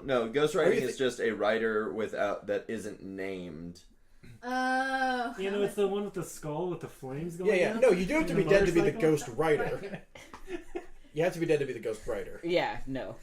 And he writes down my life stories, and then we fix up the language a little bit to make sure my muscles are well defined. And then, we publish these as pulpy adventure novels. They are, of course, for babies, so we cannot go into the sheer degree of death and stank that I encounter in these temples that would scare away the children. Sometimes I just start talking. I was willing to let you go. No, that's all. But, yes, this was, of course, the 8th in the series of the Adventures of Hugo. Of course, there's at least 8. Are you familiar with my work? Do you need an autograph? I don't think I am. They are, as you say, Roll for history. babies. I said for children. Roll You history. said for babies. Okay. Well, Sorry, Peter give me says a one baby. moment. I am. Petros, I have been reliably informed you are baby. That's a 16. You have heard of it. Oh God. Good things about it, or like bad? Like where am I hearing this from? Popular for children. It is Hang on to a lot of children. It is an Elsor Times bestseller. Oh, okay, that's We are of course trying to adapt these. We are realizing that. Oh, I know what it is. Oh no, I know these. I started to read the first one and I got bored. That is the problem that we are encountering. We are actually we are realizing that the audience for these books is aging in real time. So we are going to make adult versions of these the further on they go. So that at the very beginning That's how books work. Yes, well, at the very beginning, they are going on a fun train to a magic school, and then towards the end, they are trying to stop a wizard Hitler. And that sounds like the last 2 years of my life. Guys, Hitler doesn't exist in this world. He's the play by William Shakespeare. Excuse me, I'm sorry, did you think a train to a magic school did? Maybe. Trains exist. I mean, that's Or just wizard existed. school. Hitler doesn't exist, but Wizard Hitler. Yeah, That's a whole nother for story. sure. That's definitely a Shakespeare play. I've read it. I'm sorry. Are you predicting your future through these books? No. Every other one of these is a total fabrication. Oh, I see. They are all based off a true story in the sense that I exist. Wow. But then Are you Adult version. famous? I am famous in my hometown. In my homeland. Excuse me, my Yeah, hometown. are we Beaverton, all? Oregon. No, I am famous in my homeland. My exploits are well known to both the adult readers of the Elsor Times and I'm adding a lot of world to your Collaborative storytelling. collaborative storytelling. Oh no. I do like We've the invented idea of fantasy. adult versions, though. Oh They're not yes, fucking- absolutely. That I'm thinking like shitty romance novels. Yeah, that's what I was thinking too. He's like, when he said, and we need to make sure my muscles are defined, I thought he was talking about like No. the cover artist where it's like. I meant like the weird adult versions of the Harry Potter novels. But Porn? no, adult editions. Wasn't there? What are you talking No. about? No, wasn't there? Didn't they do like? There was like the covers that were clearly for like the kids, and then they did like weird, looking like more adult oriented covers that were. I don't know if they were specifically adult oriented, but yes, they did do other Yeah. covers. Okay. Yeah, I Anyway. understand what you're saying now. It's still the trashy romance novels. No, it's still trashy romance novels. Yeah, which is weird because they're directed for kids. No, except I didn't say they were romance novels. Commit No, to the but I bit, did. y'all. Yes, of course, my exploits are famous. I bring a lot of interesting pieces of things for the pieces of things, Lord Almighty. I bring back interesting artifacts and tell brazen stories that are kept in museums and sold as books in my hometown. So yes, I'm famous to a degree. I am not a performing artist or some sort of politician who is adorned with flowers every time they walk down the streets, but I have my followers. Fascinating. We just thought you were a dick, so... Well, I mean, we're not wrong. Don't be mean. I'm sorry. No, you could be mean. No, that's Petros apologizing because it was out of character. Technically, it wasn't. He's not extremely nice. This is me talking about myself in the third person. Petra's not nice. But he's baby. Well... Petros' first action Only in on this entire Tuesdays. campaign was throwing me in jail. He's Oh, it's true. I not did nice. throw you in jail, and then I threatened bodily harm. Yeah. So, And then got And then outstrength keeps- by it's the true. drow. It's true. And then keeps insisting he's not a cop. I'm not a cop. You I'm threw me in a jail. I'm a god cop. You hear Shalva mutter, "Oh, he's a cop." Yeah, which is a kind of Shut cop. up, you're asleep. It's definitely a kind of cop. You're Did you asleep. drink water? Have you had enough water? Yeah. Yeah, I have, cop. Shut up, you're not here. Are I you am. here? I'm snuggled up in bed with my kid. Are we just talking about your books and everyone's yelling at me that I'm a cop? Shalva rolls over and like has her head like in like face down on the pillow, and you just hear, "Just admit you're a cop." Fine, I'm a cop. Are you happy? Yeah. Great. Go to sleep. Hugo lightly gasps. Fuck you guys. That was like peak content director solidarity right there. Muriel's like scritching like the nose bridge on Blinks and just going, "Do you think all cops are bastards?" Yes, you do. Yes, good Blinksy. Apparently he thinks all cops are bastards. That's because he's a smart cat. Very intelligent. Mm-hmm. Yeah. You don't have to be smart to know that. He rolled a natural 20 on that one. Natural 20 for bastards. For identified bastards. As you guys begin to, you said you were pacing outside? I think I'm going to pace my anger out, and No, then are you I'll go to bed. But yeah, I'll be like outside the tent. Okay, Leave it so at roll perception. Please be good. It's a 10. Congrats on becoming a Looney Tune.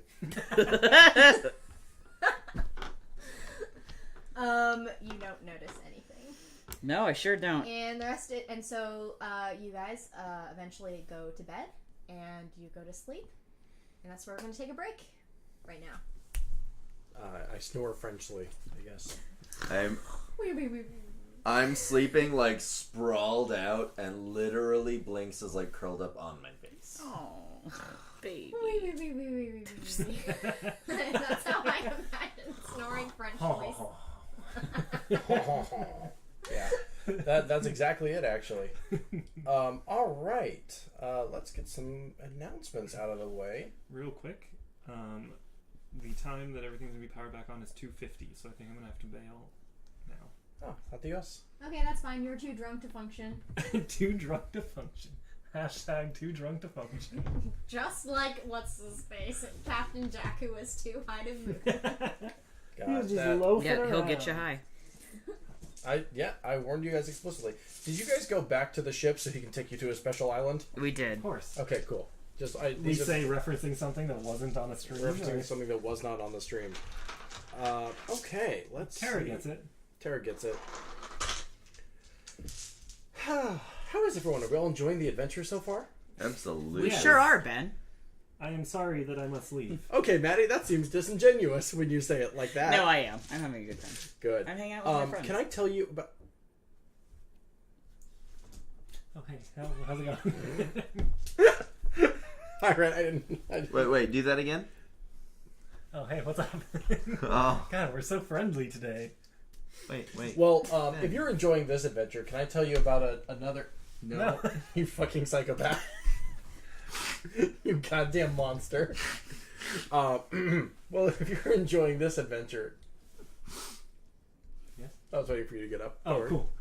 You guys know how to end the stream, right? Yep. Cool. It's that big button right there that says end the stream. You're correct. Well done. Got that. Got this. Hello. Matty, how are you? You're the best. I'm doing good. Yeah, Good. I'm just seeing what's going on Twitter. Nothing exciting, but I'm tweeting about the show. Oh, I am too. Yeah, we're tweeting about the show. We should retweet each other. I did just retweet you. Oh, thank you for doing that. Thanks, Blair Witch Kenobi. That's me. You're my favorite. Thanks. Looks like you're not actually tweeting about the show. I'm doing it right now. Okay, thank you. Sorry, I don't know I'm being an ass about that. Why are you being a dick? Speaking of dicks, no good of themselves shall listener here. Speak of the devil and she shall appear. Infinity Break is proud to present Speak of the Devil, a live stream. Sorry, the babies are having a chat in the other room. Oh, I can't believe this. I don't want to interrupt that. Okay. That's how it works when you leave. Ask Johnny. He died when he went to Ireland. Yeah, those weekly seances you guys had for Speak of the Devil. I mean, that actually works really well. What? The weekly seances. Sorry, bye. Bye. Bye. Hello, everyone. I'm back. The party can continue. Great, I still need to read the ads. Okay. Everyone kept interrupting me. No good of themselves shall listener here. Speak of the devil and she shall appear. Infinity Break is proud to present Speak of the Devil, a live stream Dungeons and Dragons playthrough with a story from the malicious mind of Johnny Rinaldo. Yep. Let's do that. That was the... That was worth the the gesture, interrupting. Sorry. May I start from the start? Yes, please go. Lovely! Yeah. Stand my show. No good of themselves shall listener here. Speak of the devil and she shall appear. Infinity Break is proud to present Speak of the Devil, a live stream Dungeons and Dragons playthrough with a story from the malicious mind of Johnny Rinaldo. Our heroes aren't from around here. In fact, they're not even from this dimension. Warlock Dareth Fenyor, Blade Mage Vermal, Medic, I almost said Medic, Eden Radford, and Ranger Tordek Frostbeard are transported from their home realities and forced into being the errand runners for a council of elusive devils with a hit list. Revolutions, conspiracy, secret contracts, free will, and a very happy-go-lucky bore are all in Speak of the Devil, starring Andrew Eakle, Tara Bossart, Ben Hamlin, Christina Gray, and of course, your Dungeon Master, Johnny Rinaldo. Johnny Rinaldo. Speak of the Devil airs every Sunday at 6 p.m. Pacific Standard Time on twitch.tv/Infinity Break Gaming and rebroadcasts on Wednesday on YouTube and as a podcast on infinitybreak.net or wherever you get your podcasts. That was exaggerated. From the nerds diligently watching the third... From the nerds diligently waiting for the third Guy Ritchie Sherlock Holmes film comes Sneeful at the Movies, a film podcast for people who actually enjoy movies. Meet Ezra Kay, Matty Trumbo-Gomes, and Helena Fisher-Welsh, three casual critics who will take you on a tour through film through the lens of queer cinema, digital fandom, and growing up in the online era of media consumption. Stay tuned for critiques of film criticism, why you shouldn't make live-action movies out of animated classics, and plenty of award show hot takes. Sneeple the Movies releases every other Thursday at infinitybreak.net/Sneeple, or wherever you get your podcasts. Matty, you listen to that show, don't you? Well, I listen to it when I edit the show. Oh, you're on the show, aren't you? I'm on the show. I sure am. Matty, y'all have been just knocking it out of the park ever since you started officially publishing with us in February. Thanks. That's what they tell me. It's a little weird because I've never done this before, but we are getting a pretty good momentum going, I feel like. We just did our most recent episode on Endgame. Full Endgame spoilers if you haven't seen it yet, but if you don't care, you have seen it, listen to that. Here they are right now. So, no. Go for it. Sorry. Sneak kills Dumbledore. Rosebed's the sled. Rosebed's the sleds. Rosebed's the sled. Rosebed's the sleds. Vader is Luke's father. And our next episode is going to be kind of an all-over MCU recap, just kind of going over the past 10 years. I've seen all 22 movies, so I have a lot to say on the subject. So if you're kind of in your Marvel craze right now with a new movie, please check out our show. Is it my understanding that some of the other Sneeples don't really care for the Marvel movies, or am I wrong because everyone on that team is good? On our team? Or everyone on the MCU team?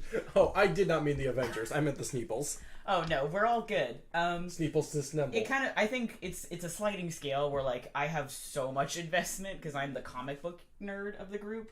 It doesn't show. Yeah, it absolutely doesn't. You can't see my comic book tattoos, so it doesn't physically show. But, Helena's kind of in between. She really cares about some stuff, doesn't care so much about other stuff. Ezra got kind of burned out, but they really liked Endgame, so they're kind of coming back into the fold now. Interesting. Mm-hmm. So the Endgame episode is worth a listen then. Yeah, I would say so. And you've also recently done episodes on Star Wars and Star Trek, and Star Wars, Star Trek, the Guy Ritchie Sherlock Holmes movie, which are good. They're good, actually. They're good, actually. We had our first episode was about animated movies. If you liked Into the Spider-Verse, we talked a lot about that. And we're going to be we're going to do a part 2 of that sometime soon, kind of when we get more of the live-action Disney remakes coming out. Awesome. Well, I am a fan of the show, in addition to being the executive producer and the guy who uploads it. Although, I'm sure you saw my tweet this last week where I said, I, Ben Hamlin, the guy who uploads these shows, has no idea what this ad copy means. Yeah, because I write the ad copy now, so I can just say basically whatever I want, and you just have to be like, well, I hope this is the show. So check out episode 8. There are no laws here. I don't know what that... I actually have not had a chance to listen to the episode yet. I don't know what that means. It sounds Sneep love the movies. There's no laws here. Sounds deeply ominous. I still love Helena's tweet. It's like, all I remember about recording this episode is that I'm not a vision fucker. No, none of us are. Sounds like a good show. Folks, we're going to get right back to Legends of Laía, but first, I have one more ad that I need to read. There is a new show coming out from Infinity Break within the next month, so it is now a good time for us to start talking about it. Don't you agree, Johnny? I so incredibly agree. Really weird how you just turned into, like, some sort of sludge monster. City of Thorns is a new Infinity Break live play Shadowrun campaign set in the fantasy cyberpunk dystopia of future Portland, with an emphasis on corporate critique and the value of diversity. Game mistress Tara Bossart will set the stage for our Shadowrunners with player talents of Johnny Rinaldo, Eric Stone, and Hecate Nichols. Monday evenings fortnightly, our runners will bring new meaning to the gig economy as they take dangerous jobs in the world of magic, high technology, and dystopic corporate rule. Tara Bossart is weaving a dark tale of heart, wonder, and action, featuring the world of Shadowrun, and 3 characters who are either on the run from their past or driven forward by it. Watch your back, shoot straight, conserve ammo, and never, ever cut a deal with a dragon. City of Thorns airs live Mondays on twitch.tv/Infinity Break Gaming at 6 p.m. PST and is rebroadcast via podcast. Johnny. Titus Kovlovsky always shoots straight. Johnny, you're on the show, and you're the only person on this table who can speak in more detail about it. Yeah, it's been a lot of fun. My character for this show is, no offense to Miral, but probably my favorite tabletop character that I've ever developed. So get fucked. Thanks, I wasn't paying attention. And that's why... No. It's gonna be a lot of fun. My character is a Russian dark elf named Titus Kovlovsky. And practicing that Russian accent has made it so I can do 0 other accents, which is unfortunate, but also it's a lot of fun. Maybe a gift, even. Maybe a gift, even. Oh, boy. Yeah, so that show, you've obviously had the chance. You've been doing a number of... Yeah, we've been playing some preliminary missions. Our last one, we blew up part of the 205 bridge north into Washington. Which is really fun working with the city that you live in, because like we got given the routes that the truck would go by, and you're literally sitting there going through street view of the place that you live. Oh, I can take the 4 bus that way. Going like, oh yeah, we could hang out at this cafe that I legitimately in real life would hang out at as our cover until we see the cars go past, and then we can like spring our trap. Like, it's really trippy working in a fantasy tabletop setting in the city that you live in. Yeah, and even though it sounds like it is very Portland specific, it sounds like this will be a universal show that everyone can enjoy, as it tackles various anti-capitalist themes that we can all relate to right now. Yeah, it's a capitalism is bad. Corporate Patreon.com oligarchy wasteland. fun fact about the history of Portland in this world is that Native Americans just sort of like take back over the Pacific Northwest-ish area, and then build a wall to keep everyone else out. Yeah, because we're stupid and think that would work in any capacity. And then, so basically, over time, they go like, our population isn't like high enough to like sustain the city, and so instead of like immediately just deconstructing the wall, they're just like, hey, elves are disenfranchised. Elves can move here, and so it becomes this like. Portland is basically a city of Native Americans and elves, and then, like, a couple of years ago, the wall came down, and now other people can be here, but everyone's like, we're watching you. I'm confused. Is there an allegory here? I don't know. All right, well, we'll find out. City of Thorns starts premiering right here on twitch.tv/InfinityBreak and on our website, infinitybreak.net, starting on June 10th. But, first things first, we got to get back to Laía. Mm-hmm. Welcome back to the Legends of Laía. Thank you. You may notice we have lost one of our members. Today, we remember Andrew. He was our friend. Sometimes I can still hear his voice. This is a joke for people only at the table, but there's a man in the woods. There's a man in the car. There's a man in the house. Anyway, rest in peace, Andrew Eakle. I gotta find a new way to pay rent. Yep. Just a way to slap down an extra couple $100 there. Oh well, that's for another day.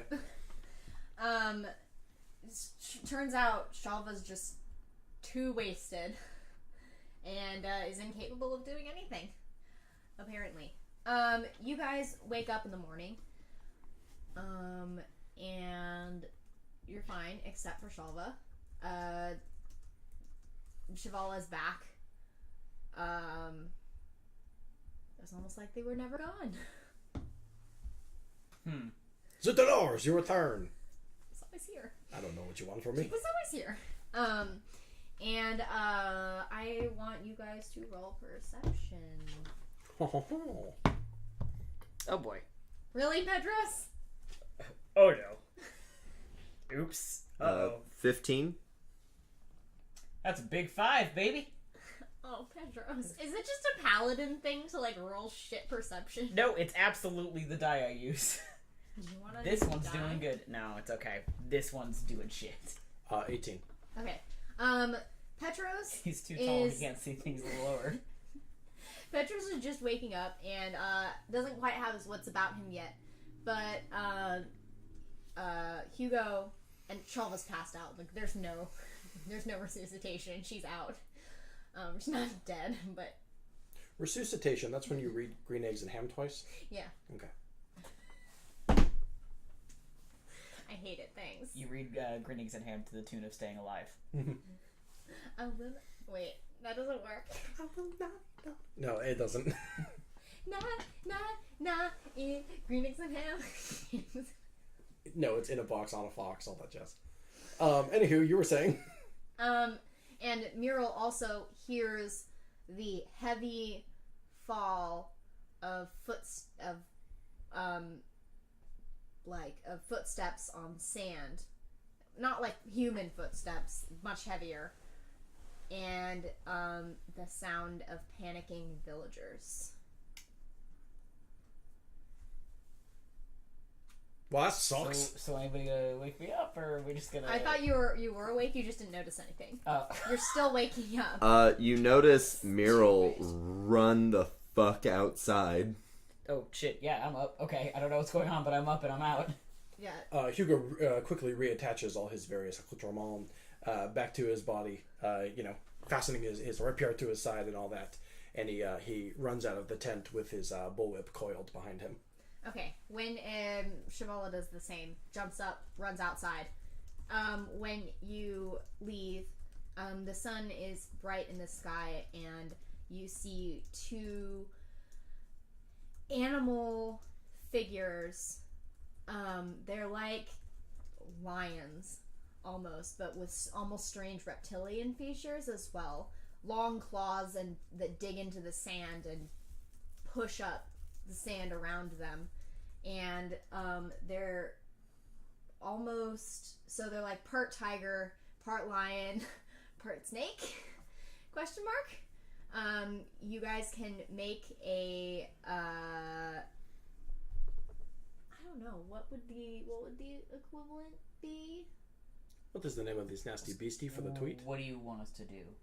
I'm trying to see if it would.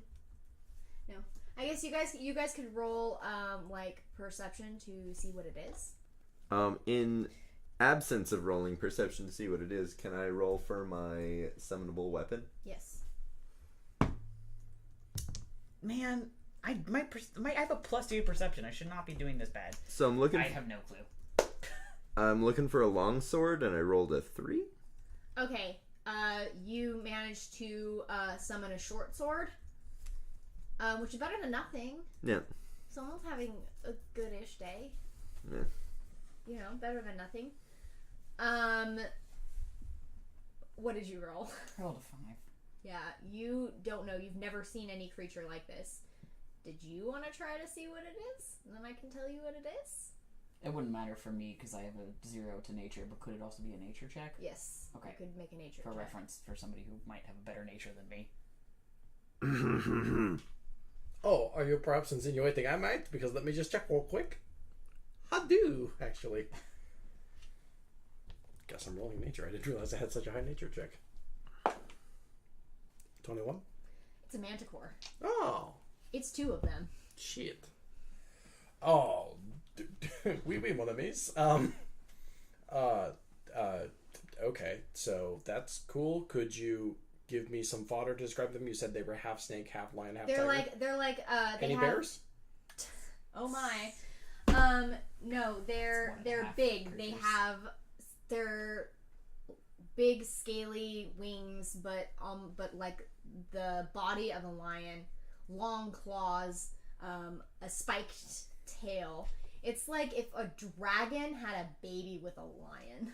Oh, it's adorable if it were not trying to do the murders. And it has a wide gaping maw of really sharp, gross teeth that are just dripping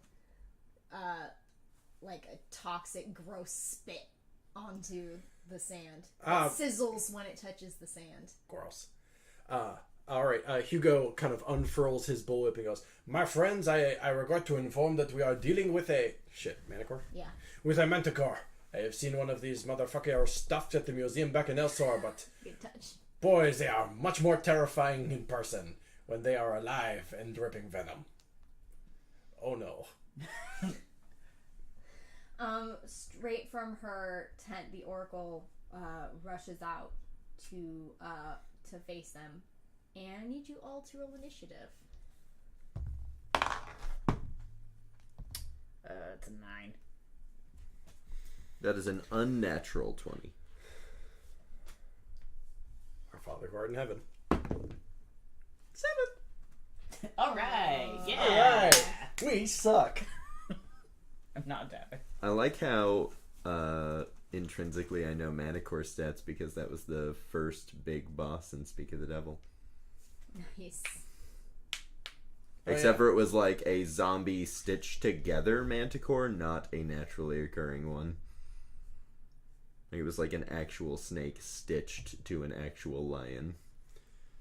I don't think he's actually in the stream, but shout out to Derek for promoting the show in Uwu Speak. No. Thanks, Derek. Thanks, Yeah, Derek. Wick. We appreciate it. Uwu, watch... I can't even pronounce this. Benjamin's Fwing and tell him he's amazing. I hate this. I actually truly hate that. Thanks, Derek. Okay. Son of a bitch. Shivala moves for it's Shivala, Mural, the Manticores, the Oracle, Petrus, and Hugo. Yep. So. If you'll need me, I will be available in 20 minutes. No. Or 5 seconds, I guess. I was gonna say it's 6 seconds well, per 6 seconds per turn. 6 things. Yeah, but I take up that whole last second. So. Yay! You get it. So Shivala rushes forward, and is going to throw an 2 Eldritch Blasts at the Manticore. Would that be 2 Eldritch Blasts? 2 Eldritch Blasts. Okay, second one definitely hits. And so the dark necrotic energy just flies from their hands, and one of them just barely misses it and singes the left wing of one of the Manticores, and the other hits it directly in the chest, and it screams, and it's clearly really angry. Not happy. Don't imagine it would be. I wouldn't either. Big mood. Big as it is, as you would say. A big mood. I love this character. Eldritch Blast. Eldritch Blist. Eldritch Blast. Johnny, wrong program. Huh, fuck. Alright, lads, let's fight this Manticore. Scotland and Highland country there. Right, so... Okay, so we're gonna say that there's Manticore. So the 2 Manticores, Shivala throws the Eldritch Blast at the one that's on the right, so furthest from you guys. So we're gonna call them Manticore left and Manticore right, because I don't have a map for this. I had to do this because somebody had to leave. Fun. But it does barely any damage. It just seems more pissed than hurt. Okay, Mural. Miral is going to launch both Eldritch Blasts at one of them. Which one, left or right? Which one's closer to me? Left. Left. Is that the one that already has been attacked? Nope. Yeah, I'm still going to attack the one that's closer. Okay. That's going to be a natural 1. And for both of them? No, for the first one. Okay, first one misses completely. It just goes whizzing right over its head. Cool. I rolled minimum damage for that as well. It was a double 1. Oh, sad. And that one's going to be a natural 19. Okay, that hits. And that's going to be for 11 damage. Okay, the first one just goes flying right over its head. The other one just zooms forward and hits it right where in the junction of where its wing attaches to its shoulder, and it singes its skin, and like the skin peels kind of, and it's like the scales start to fall off. Okay, the Manticore angered, so I would say that they're about 30 feet from you guys. Zoodolores. What? I said Zoodolores. Gadzooks. I don't know what that means. Egad. Egads. It's French for oh shit. I mean, no, it's not. But I was like, It's an exclamation of surprise. yeah. Seems like it. Okay. Thought everyone knew what Zoodolores meant. Sorry. The one that's just been hit by Mural, it spreads its wings and takes to the sky and flies before landing right in front of you, and is going to attempt to bite you. Real quick, am I in 5 feet of you? I would say so. I would Yeah. say we're next to each other. Yeah. Okay, so I'm going to impose disadvantage. Okay. I definitely try and stand next to you as often as humanly possible. 15. That does not hit me. Okay, it tries to bite you, but you duck out of the way, and it barely misses you. The second Manticore notices the others and lumbers forward 30 feet, and is going to attack Shivala, who is the other one who hit it. Who's not within 5 feet. Say. That's gonna hit. And that is D8. Someone's power washing a lawn chair outside. 'Tis the season. 'Tis the season. Merry Christmas, y'all. I don't think that would show up on the microphone, so we just let them know for nothing. BT dubs. So it bites. It tries to bite Cheval as well, and it manages to hit and sinks its teeth into their shoulder before finally releasing its jaws, but pushing Shivala back somewhat.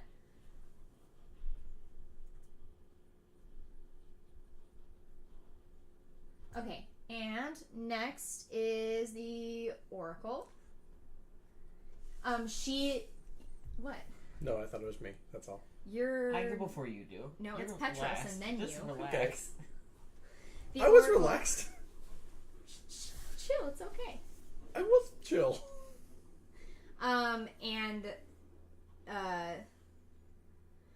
The Oracle steps forward and raises her hands and lifts them to the sky, and there's like the sky, which was once blue, is suddenly taken over by thunderclouds, and there is a large boom of thunder, and I'm going to do 2 Constitution saving throws for the Manticore as she casts Thunderclap. They both fail. So that is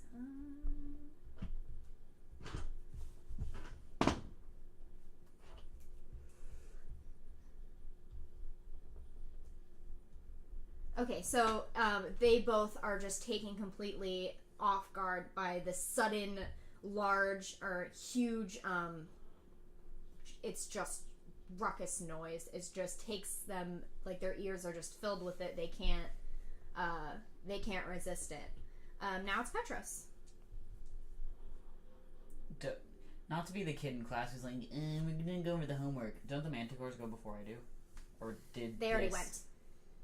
Oh, they did. I'm sorry. I got turned around. Yeah, they had an initiative of 20. My bad. But I'm nice and let Muriel go first. And so, not to be that kid. I just want to double check. But, I mean, not to be a cop, but I'm just gonna be a cop. A lawful neutral character. But it's okay. Which one of the Manticores has more damage, the right or the left? Which one has more damage? More damage, more that is taken. The one on the left. Okay, I'm going to cast Toll the Dead on that one, and has to make a wisdom of 12. Okay. Which I'm assuming it doesn't have a very high wisdom, but mayhaps I am wrong. It has a +1 to wisdom. Well, fuck me.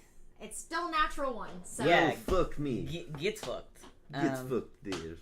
Okay. So it takes 1d12, and that is 9 damage. Okay. And then... Hugo, what is your AC? 14? What is your... Sorry, that sounds like metagaming to me. But Oh, okay, well, I don't have to... 14. Well, never mind. Fuck you. If you're gonna be like that. I was told we shouldn't, so... Oh, okay. And that's totally fine. I'll hold on to that. Well, then. like, the thing about AC is, like, your teammates would know what your defenses look like. They Right, fought with you before. Like, you would know if he's squishy. Petros thinks, like, for example, if this is something That like you are shield or mage squishier. armor, that Yes, you are squishy, that's what I'm looking at. yeah, then Cool. then he would know to give you more armor. Right. Yeah, because I'm already... I usually have mage armor on. Right. And I know that about you. So I am going to cast Shield of Faith on you. That is a concentration spell for up to 10 minutes, but you have a +2 to your AC. Lovely. Nice. Okay, and I'm going to stay right within 5 feet of as many people as possible. Okay, so I would say that you are within 5 feet of Hugo and Muriel. Great. Hugo, it's your turn. I know. Wait, wrong character.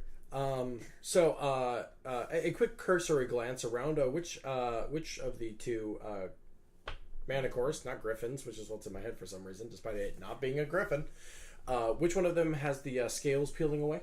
The one on the right. Okay.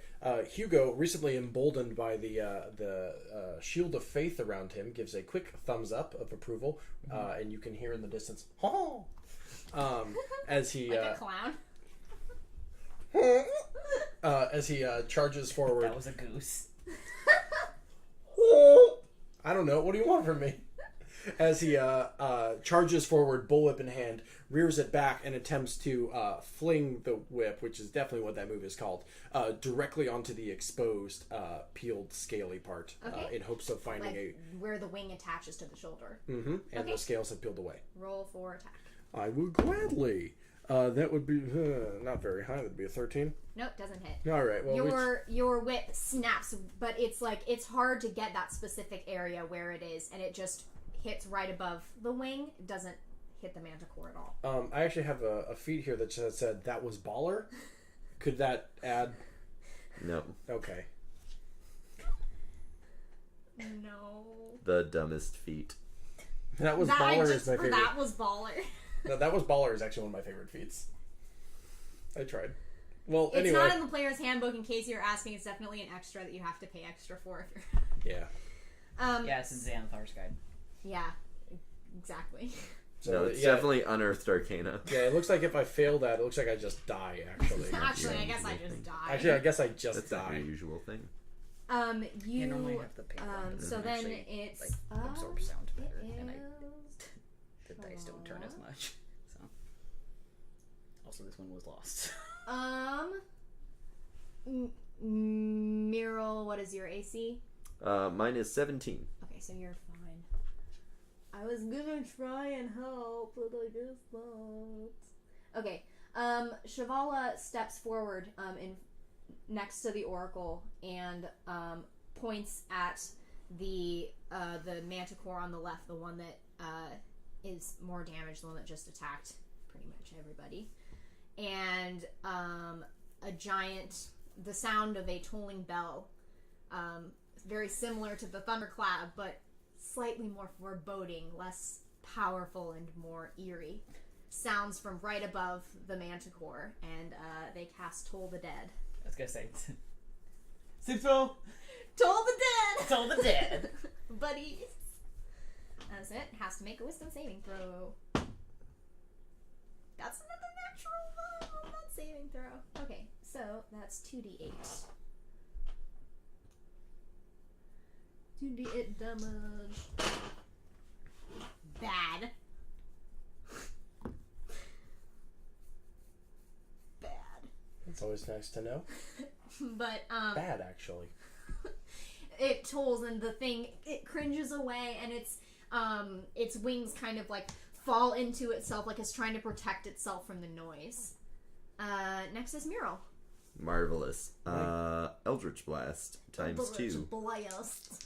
At which one? The Or damaged one at one. both? The left one. Okay. My dumbass immediately. Oh! Natural 20. That hits? But actually that doesn't hit. Manticore AC is like... So that's gonna be Guess I'll just fuck myself. an 18 Damage? damage. And the next one is a 14 to hit. Miss. Bah. I get so excited about the natural 20 I missed Yeah, the second yeah. one. The first one just flies and hits it straight in the face. Just blows its nose clean off. My dumbass heard that thing about, like, looks like it's cringing from the sound. I'm like, oh, I wonder if I have any sound-based spells. And then I remembered I'm not playing a magic user this game, so never mind. In it for the melee. So yeah, you hit it straight in the face, the first one. It cringes away from it. It's like trying to get everything off its face, and blood is like pouring from its face. So it moves too quickly, and your second Eldritch Blast just flies right overhead. In its anger, it is going to attack you, Mural. Boo.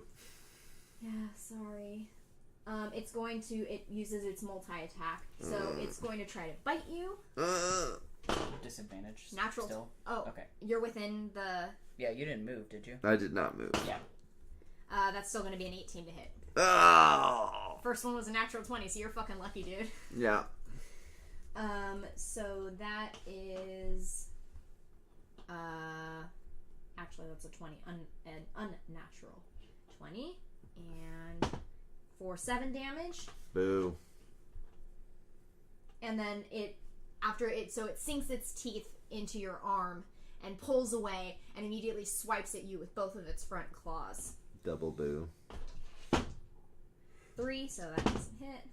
And that also is not going to hit. Just disadvantage. But it tries to swing out at you, and it's still, because it's been blinded by the Eldritch Blast to its face, it swings out at you, but can't get a hold on. The second one is going to attack Petros. Okay. Is it disadvantage on you as well? Or No, just it's totally a guardian thing, so anybody who's not me. That's a natural one for the bite. Okay. So it tries to snap out at you, but all it gets is armor. Mm-hmm. That's also gonna miss for one claw. And miss for the second one. Jesus Christ. Getting rid of that die. Going to dice baby jail. But it tries to, you just duck out of the way, and all it gets is armor, like, as it's swinging out at you. I'm imagining kind of with my, like, same with my guardian thing, is every time it comes up at me, I just kind of, like, hit it in the face when I shoot. I'm like, no! Bad kitty. Bad. You can't do this. When I'm protecting somebody else, it's like a cap shield thing, where, like, I'm going down and over to break it. Yeah. Yeah. It's cool. It looks cool. Captain America. We love that guy. Cool dude. When we were Steve, if you're free, I'm free on Tuesday. Steve, if you're here. Call me. When we were watching Endgame together, Nikki and I, like, saluted every single time he showed up on screen. Oh, I just turned to my friend and was like, that's my wife. That's my wife. We saluted for him, Carol, and... my other wife. Yeah, and all of the Captain America side characters. So, Bucky and Falcon and all that. Yeah, no, and just a full gang of people I love, yeah. Mm-hmm. Winter Soldier's good, actually. I meant the movie, but yeah, also the character. Oh, yeah, and I rewatched it with my parents the other day, and I was like, it's good. It's good, actually. Listen to me. Anyway, this has been Super Cinema.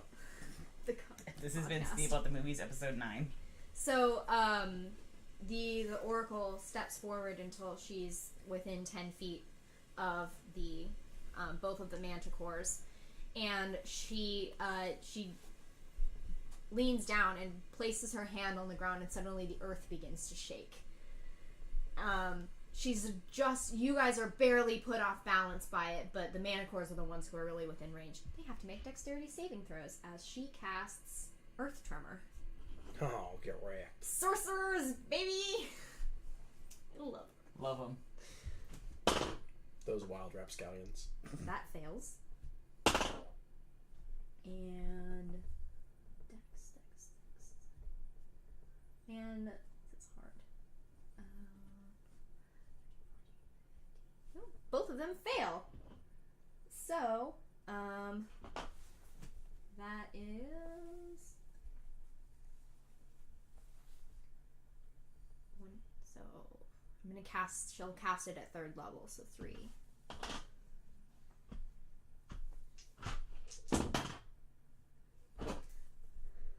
Okay.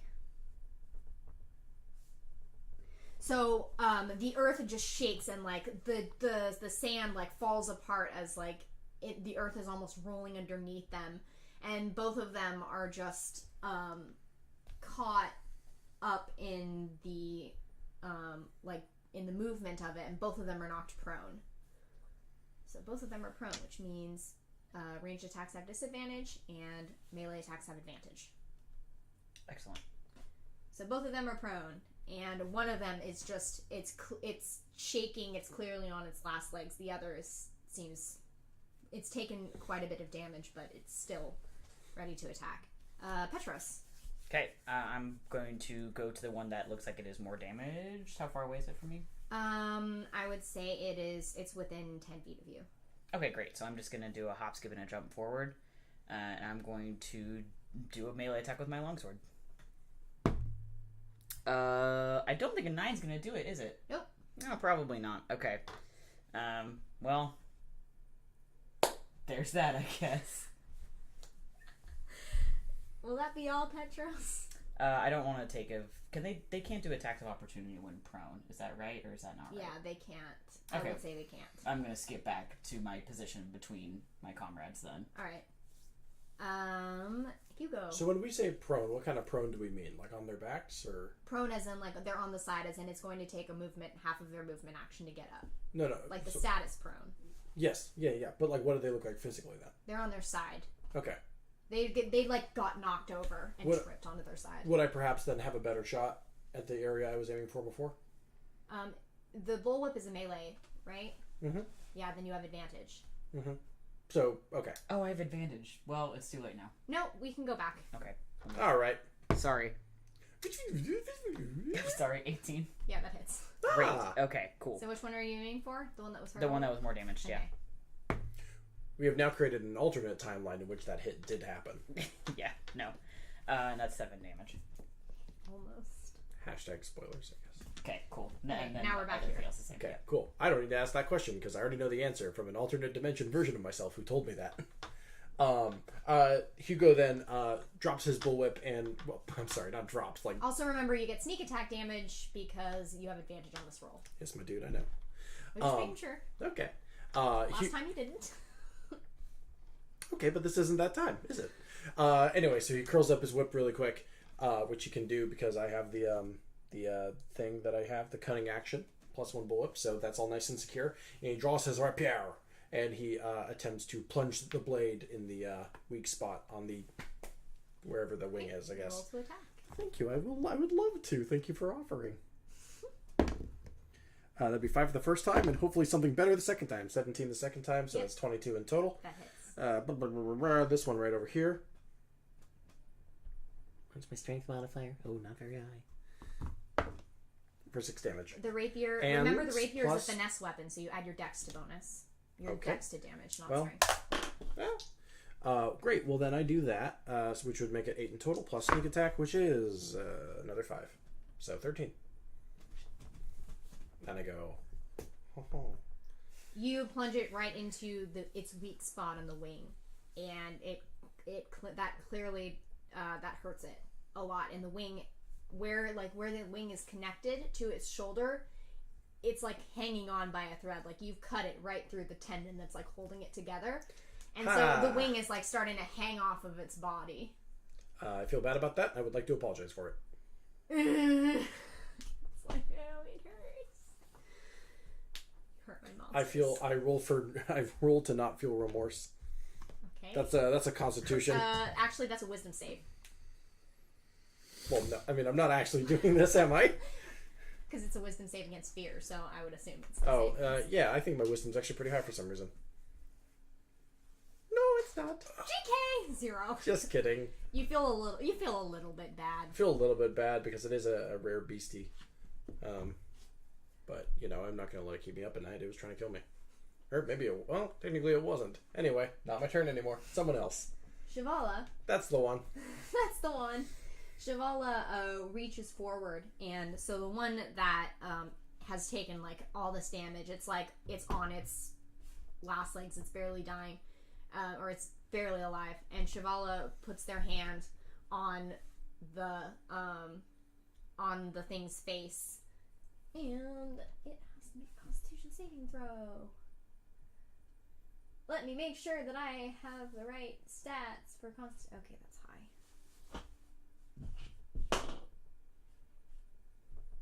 And it fails. So, Shivala puts their hand on the manticore's face, and ice just starts spreading from their fingers and just covers the thing's face. And it's like veins of ice, but like black ice that's just glowing with necrotic energy.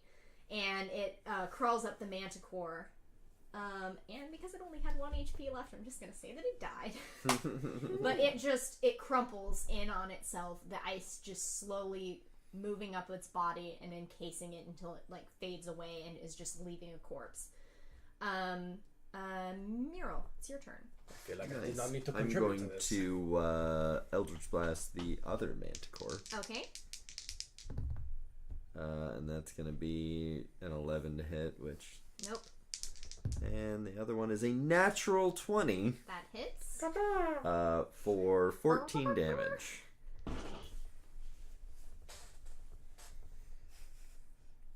All I can think about is the off mic speak of the bard we did, where all of the instruments were like way too big. So is that all, Muriel? Am I still within 5 feet of Petros? Yes. Then yeah, that's I it. moved back, yeah. Yeah, I'm just gonna stick next to Petros. Like, dipping out from behind Petros to shoot, and then going back behind Petros. Like, if you were a rogue, you'd just be hiding behind Petros, who's like... He's a plunk. Yep. Big motherfucker.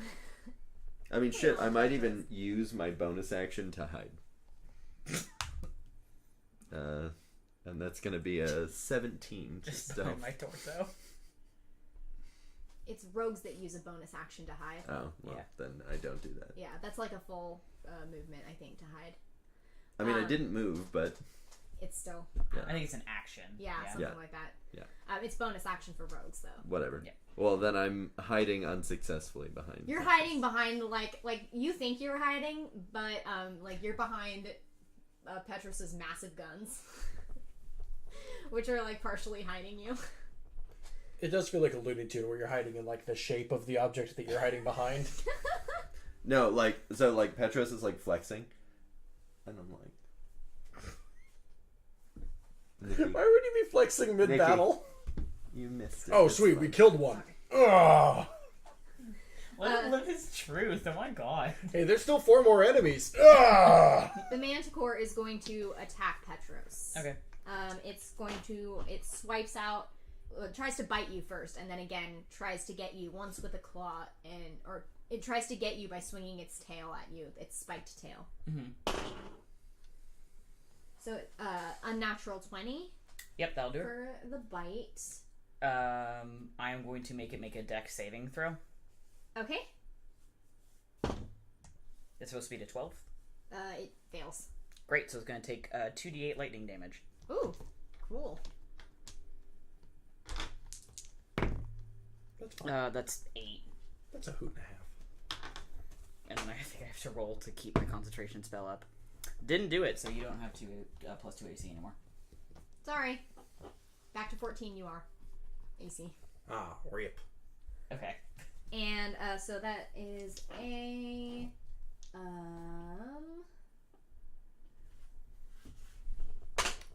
so 7 points of damage for the bite. Okay. And its tail spike.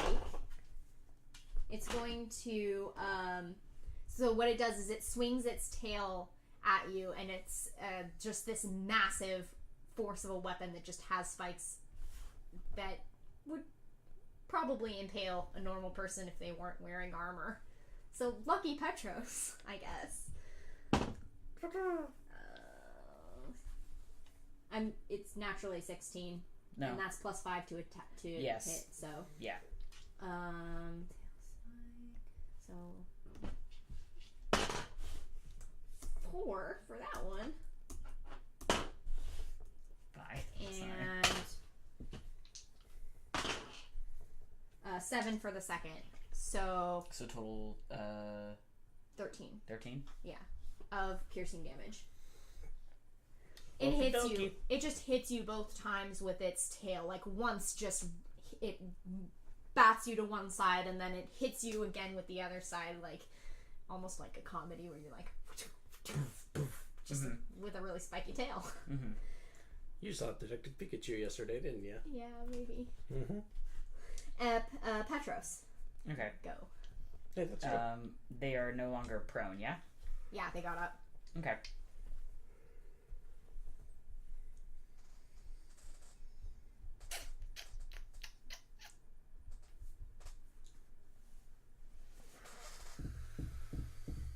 How close is the manticore to me? I would say that the one that is alive is like 15 feet from you. Perfect. I'm going to cast a Thunder Wave on it. That's a Constitution of 12. Okay. Welcome to the game. We're just fighting some manicores. That's a natural 15. Yeah, so. nope, that won't do her. Do have to use my spell slot really quick, and then I'm going to heal myself real fast. Okay, go for it. Use Yeah, my welcome, channel Piper. divinity, so I get 1d6 plus 3.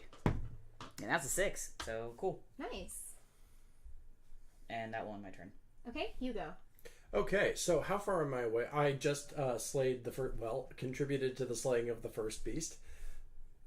Did not actually do it myself, but It had anyway. 1 hit point left, so you basically did the slaying. That's called an assist in basketball. It In is, what? yeah. In basketball, it's from my home country. So how far am I away from the other? You would be like 10 feet. Oh, and would I get an advantage on this one if I were to go for the sword again? No, because Okay. it's not prone anymore. Well, sure, And you're not but sneak attack. You're not hidden. sure. And flanking doesn't mean shit this time. I wouldn't say that it's flanked. That's okay. It doesn't matter that much. Well, it does, but bear with me on this. If it doesn't, it doesn't. I'm going to attack anyway. Go for it. All right, here we go. Well, anywho. Just didn't happen. Okay. No, I mean, Hugo is riding high off of just killing one manticore, thinks he can go for a second one, and goes just kind of madly swishing with his sword, but there being no appropriate weak point, he just kind of... Your rapier doesn't have a 10-foot reach, does it? No, I said I run over there. Oh, you move. Oh, then yes, you are flanking. Roll with advantage. I thought you were doing it with the bullwhip. I was like, you're not. No! That's not. Okay, 19 that time, so That 24 does in total. Yep, Great, yep. cool. Then I go swishing over there with mad abandon, and I go for a slash across whatever is closest to the damage. side that I'm coming from. You get sneak attack since you have advantage. Yes, I Yep. heard. Yep. So that would be who Nelly, 13 in total. Okay. I'm sorry, plus my dex modifier, so 18 in total. Doesn't matter. How would you like to describe this? Well, here we go. Slay the beast. So what side am I coming up on it from? Like, where did I actually end up? Here is the monster, and here's everyone else, and here's you. So you're coming up on its left side. Okay, so on the side. Yeah. This beast is all... I mean, okay. Can you scroll up to that photo of the Manticore? Photo.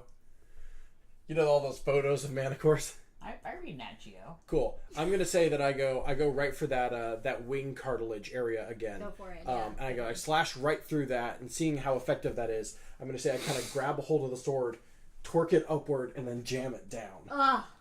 Down through the ribs and into the more vital organs. You do it, and it screams, and it's this animalistic but human scream at the same time. Oh, hold up. That makes me uncomfy. No, keep going. That's exactly the reaction I love to get from my players. My favorite's when Matty's like, Thanks, oh. I hate it. My favorite's Matty's like, oh, don't like that. I will fight this giant monster. Ow! Oh no. No, it just screams, and it's like an animalistic but human scream at the same time.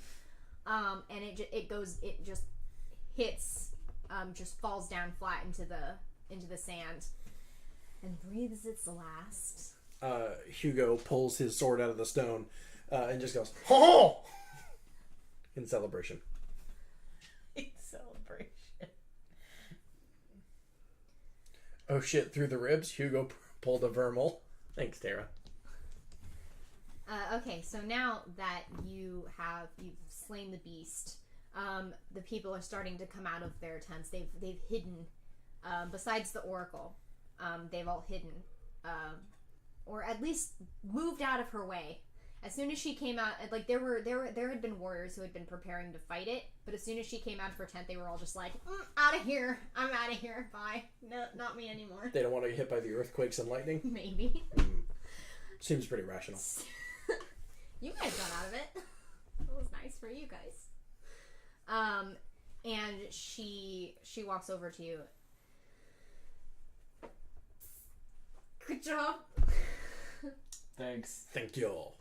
Yeah, I'm pretty good at this. We're so lucky that you're here. We haven't had problems with manticores in a long time. I don't understand why they're here now. They probably hate humans too. That is We are not humans. Oh, you say that you think that he stinks so bad that the manticores realize that he's here and they are going to... I'm sure that is not the case. I think it's probably correlation, not causation. That is certainly the case. Regardless, whatever we were able to fight out these nasty beasts as a team, because as you know, teamwork makes the dream work. Yes. I'll go kill myself. I'm sure your party is very, very capable. I have no doubt now that you would be able to vanquish the sanctuary. Well, of course, we were not able to accomplish such a feat without your assistance as well. If it had not been for those spells, we would have been stuck up a creek with no sword. I'm sorry, up what creek? Up a Creek with no sword. You know when you are fighting river monsters. Ah, yes. There really aren't any rivers here, but I understand. The map says otherwise, but okay. No, you're right. Not where we are right now. Oh, my bad. We're up in the north. We're kind of above the river. Significantly, we're where the white sand is. Cool. This more gray stuff is more rocky. Okay, well, a river is a body of flowing water. It doesn't matter, we will discuss it later.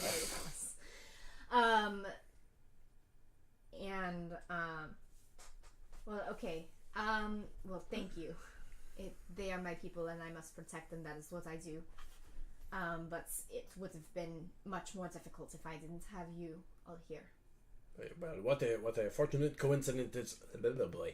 What a fortunate coincidence it was. It does worry me, though, that all of a sudden we're having problems with monsters when we did not before.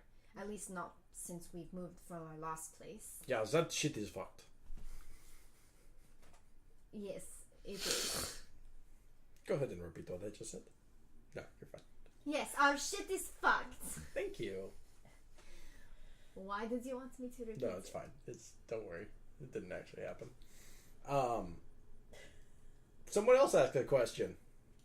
I don't think there needs to be any questions asked. It seems like... Where's my kitty?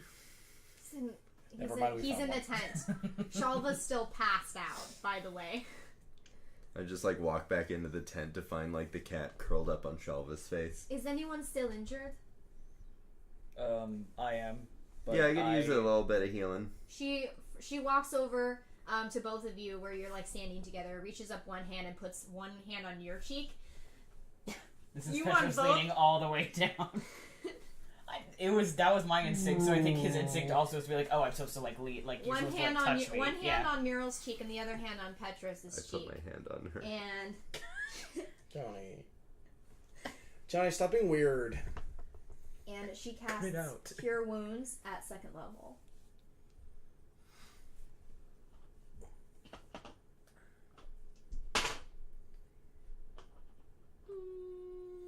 So you guys get 10 points back each. Oh my god, that was great. Thank you. Excellent. You're welcome. Anything for you. Anything. All right. Thank you. Her hand lingers a little longer on Petrus's cheek than Muriel's. Andrew sends us a message via Twitch. Hope y'all are still alive, and me as well. Yeah, no, you were just passed out. You're fine. I mean, if you scream and think about it, we're all just screaming skeletons. Yeah, no, I saw that and stopped thinking about it. If you didn't like it, you are still going to attempt to find the artifact, right? I believe that's the plan. I do not see what choice we have. Well, we have a lot of choices, actually. I think that there is an overwhelming amount of dark magic happening right now, and that if you are going to go, you should go now. I can show you to where it is. You can. I don't see where your other drow friend has gone. They're drunk. It's fine. I can just we'll assume put them in the wagon. It's fine. Okay. And I will show you through the desert to the beginning of the sanctuary. What is funny? Sorry, it's not you. I just thought of a joke. This is not really the time or the place for this. What's the joke, Matty? Yeah, wait, Matty or Petrus? Which one of you is being weird? Maddie, what's the joke? It's the chat. A ghost only says, ooh. Yeah, no, Petrus isn't just suddenly just fucking weird. Well, he always has been, but, Yeah, well, isn't that the whole group? Yeah, no. I'm the... No. Yeah. Yeah, no. I'm weirdo? I'm weird? Well, bit. I'm baby? Baby. No, we would, I think, appreciate any help you could give us. Or if you could even point us in the right direction. I don't know if you would like to leave your people. I don't know how long it will take. It shouldn't take very long at all, but I trust my warriors to take care of the people while I am gone. You will need my magic to get through. To get into. Then we will take it, I think. Alright, in that case, grab your friends and follow me. I grab my cat. I put Shalva in the Just wagon. bringing Just Blinks like, right into the center of danger, huh? Well, I'm not gonna leave him. They could get attacked by manticores again. I wonder if a wagon is gonna fit in a... To the temple entrance. Just, come on. we just park outside. With the cat. Sure. Definitely not a prey animal to most other desert creatures. Are you saying I should leave him there? Oh, okay. Now, hold up. We have all these wagons, right? You have 2. We have at least 2. You have 2. Thank you both for the inventory. So, those wagons are presumably pulled by animals? Remember that they are magic. Never mind. They've been enchanted. Okay, I actually didn't know that. Oracle, what do I do So, with wait. My good dude, one moment. Finish first. Well, actually, I'm done. Oh, you're done? No, I was gonna say we could like leave all our wagon shit here and just ride horses over to the thing, but we don't have horses, so it doesn't matter. They have llamas. Okay, cool. You could ask May we tomorrow. please acquire some of your llamas so that we may leave all of our stuff here and not. It's heavy. Yes, I imagine it would be difficult to have all of your belongings traverse with you, and you could just leave them here. Absolutely, we can provide you with some animals for traveling. Thank you. As for the little displacer cub, I do recommend leaving it here. You wouldn't want it to get put in any danger. It's just so cute. I don't want it to get put in any danger. Well, Titus Glavlovsky, what are you doing here? It is just that I was just copying your accent, thank you. It is just that he's baby, so Yes, he's baby. Baby. He's a baby. that fucking Titus that fucking accent like infected my French accent. It's infectious. We wish to. Petros is now Russian. No, Oui, ho, ho, baguette. So she has some warriors bring each of you a llama that has a saddle on it. They're used not just as pack animals, but also for traveling and riding as well. So with that, you will follow her. Shalva is like I've got really Shalva like in front of me, just groggy, like that. Just like flapped not over having the a good time. flopped over a llama. Just not having a good Come time. over. And so you take your llamas and your party mates and you head into the desert, and that's where we're gonna leave off for this week. We're gonna stop a little bit early because it's Mother's Day and some of us have to go places. I guess. Yes. Alright, hey folks, this has been the Legends of Laía, an Infinity Break production produced by Nikki Boylan, Ben Hamlin, and Andrew Eakle, with story by the same said noted monster enthusiast Nikki Boylan, featuring Johnny Rinaldo. Matty Trumbo-Gomes. Andrew Eakle, Ben Hamlin, and that's it, actually. Our logo is by the incredible Andy Wilson, and our theme song is by Johnny Rinaldo, who also edits this show. Everyone say, thank you, Johnny. Thank you, Johnny. Aww. As I've already said, this show is a product of InfinityBreak.net, where we're telling stories our own way. Podcasts, webcomics, live streams, videos, and more are all available at InfinityBreak.net. If you like what you're hearing, please take the time to follow this channel and be here next week for Speak of the Devil, our other tabletop stream show about a devilish misadventure, hosted by our very own Johnny Rinaldo. You can follow us on social media at InfinityBreak23 on Twitter, Instagram, and Facebook for updates on all your favorite shows, and extra behind-the-scenes info about what we're doing here at IB. We have a Facebook group where we discuss all sorts of nerdery topics, so if you're into tabletop and webcomics, that's the place to be. You can join the Infinity Loop today. And hey, real quick, for players with online presences, where can people find you all on Twitter? You can find me at Byrogues on Twitter and Tumblr. You can find me at Ben C. Hamlin, where I'm always talking about tabletop, BoJack Horseman, and comics. You can find me at Boy Vandals. You can find me at Johnny Rinaldo. Finally, if you like what you're doing... Oh, boy. Finally, if you like what we're doing here, we have a Patreon at patreon.com/InfinityBreak, where you can start a monthly donation with us for as little as $1 per month. You get access to all sorts of behind-the-scenes nonsense from us, including extra analysis from Of Horses and Men, blooper reels from some of our shows, including Sneeple the Movies. There was some quality content last week. Mm-hmm. And Nikki, why don't you tell us what we can expect from Legends of Laía? More content. We stream every other Sunday in opposition of Speak of the Devil. Next stream, so 2 weeks from now, I will actually be in Canada for the summer. So during those summer months, I'll be streaming from outside the studio. But as for if you become a patron, Then for as little as $1 or $5 a month, for $5 you get more. I do my own homebrewed content for special classes and races, including last session a homebrewed Wendigo Tiefling race, and for Shivala a Warlock of the Necromancer. So make sure that you help support us, get access to all that cool stuff, and so much more. Right now, we are trying to reach a certain Patreon goal at the $150 a month level. Which we are tantalizingly close to. Actually, we're only about halfway there, but still. We'll be doing monthly live-streamed one-shots featuring and hosted by some of the very people at this table. Last week, you may have noticed that we were not streaming. We did a brief kind of staff retreat as we played around with a bunch of various tabletop systems, including some that will absolutely be featured on the show in the future, including a fantastic horror story told by Matty over here, and a weird kind of 80s romp featuring the Weave system, which Johnny has been so enthusiastic about. So we have a number of systems that we really want to play with that we are now at least more than partially acquainted with. And of course, people have requested the wrestling RPG and Vampire the Masquerade and Johnny's Weird Cephalopod adventure. Anyway, we can only get there with your continued support. So once again, that's patreon.com/infinitybreak for as little as $1 a month. I think that's absolutely everything. Once again, this has been the Legends of Laía. Thank you very much for listening. We'll see you next week for Speak of the Devil. Go ahead and end the stream. Oh boy, we didn't realize who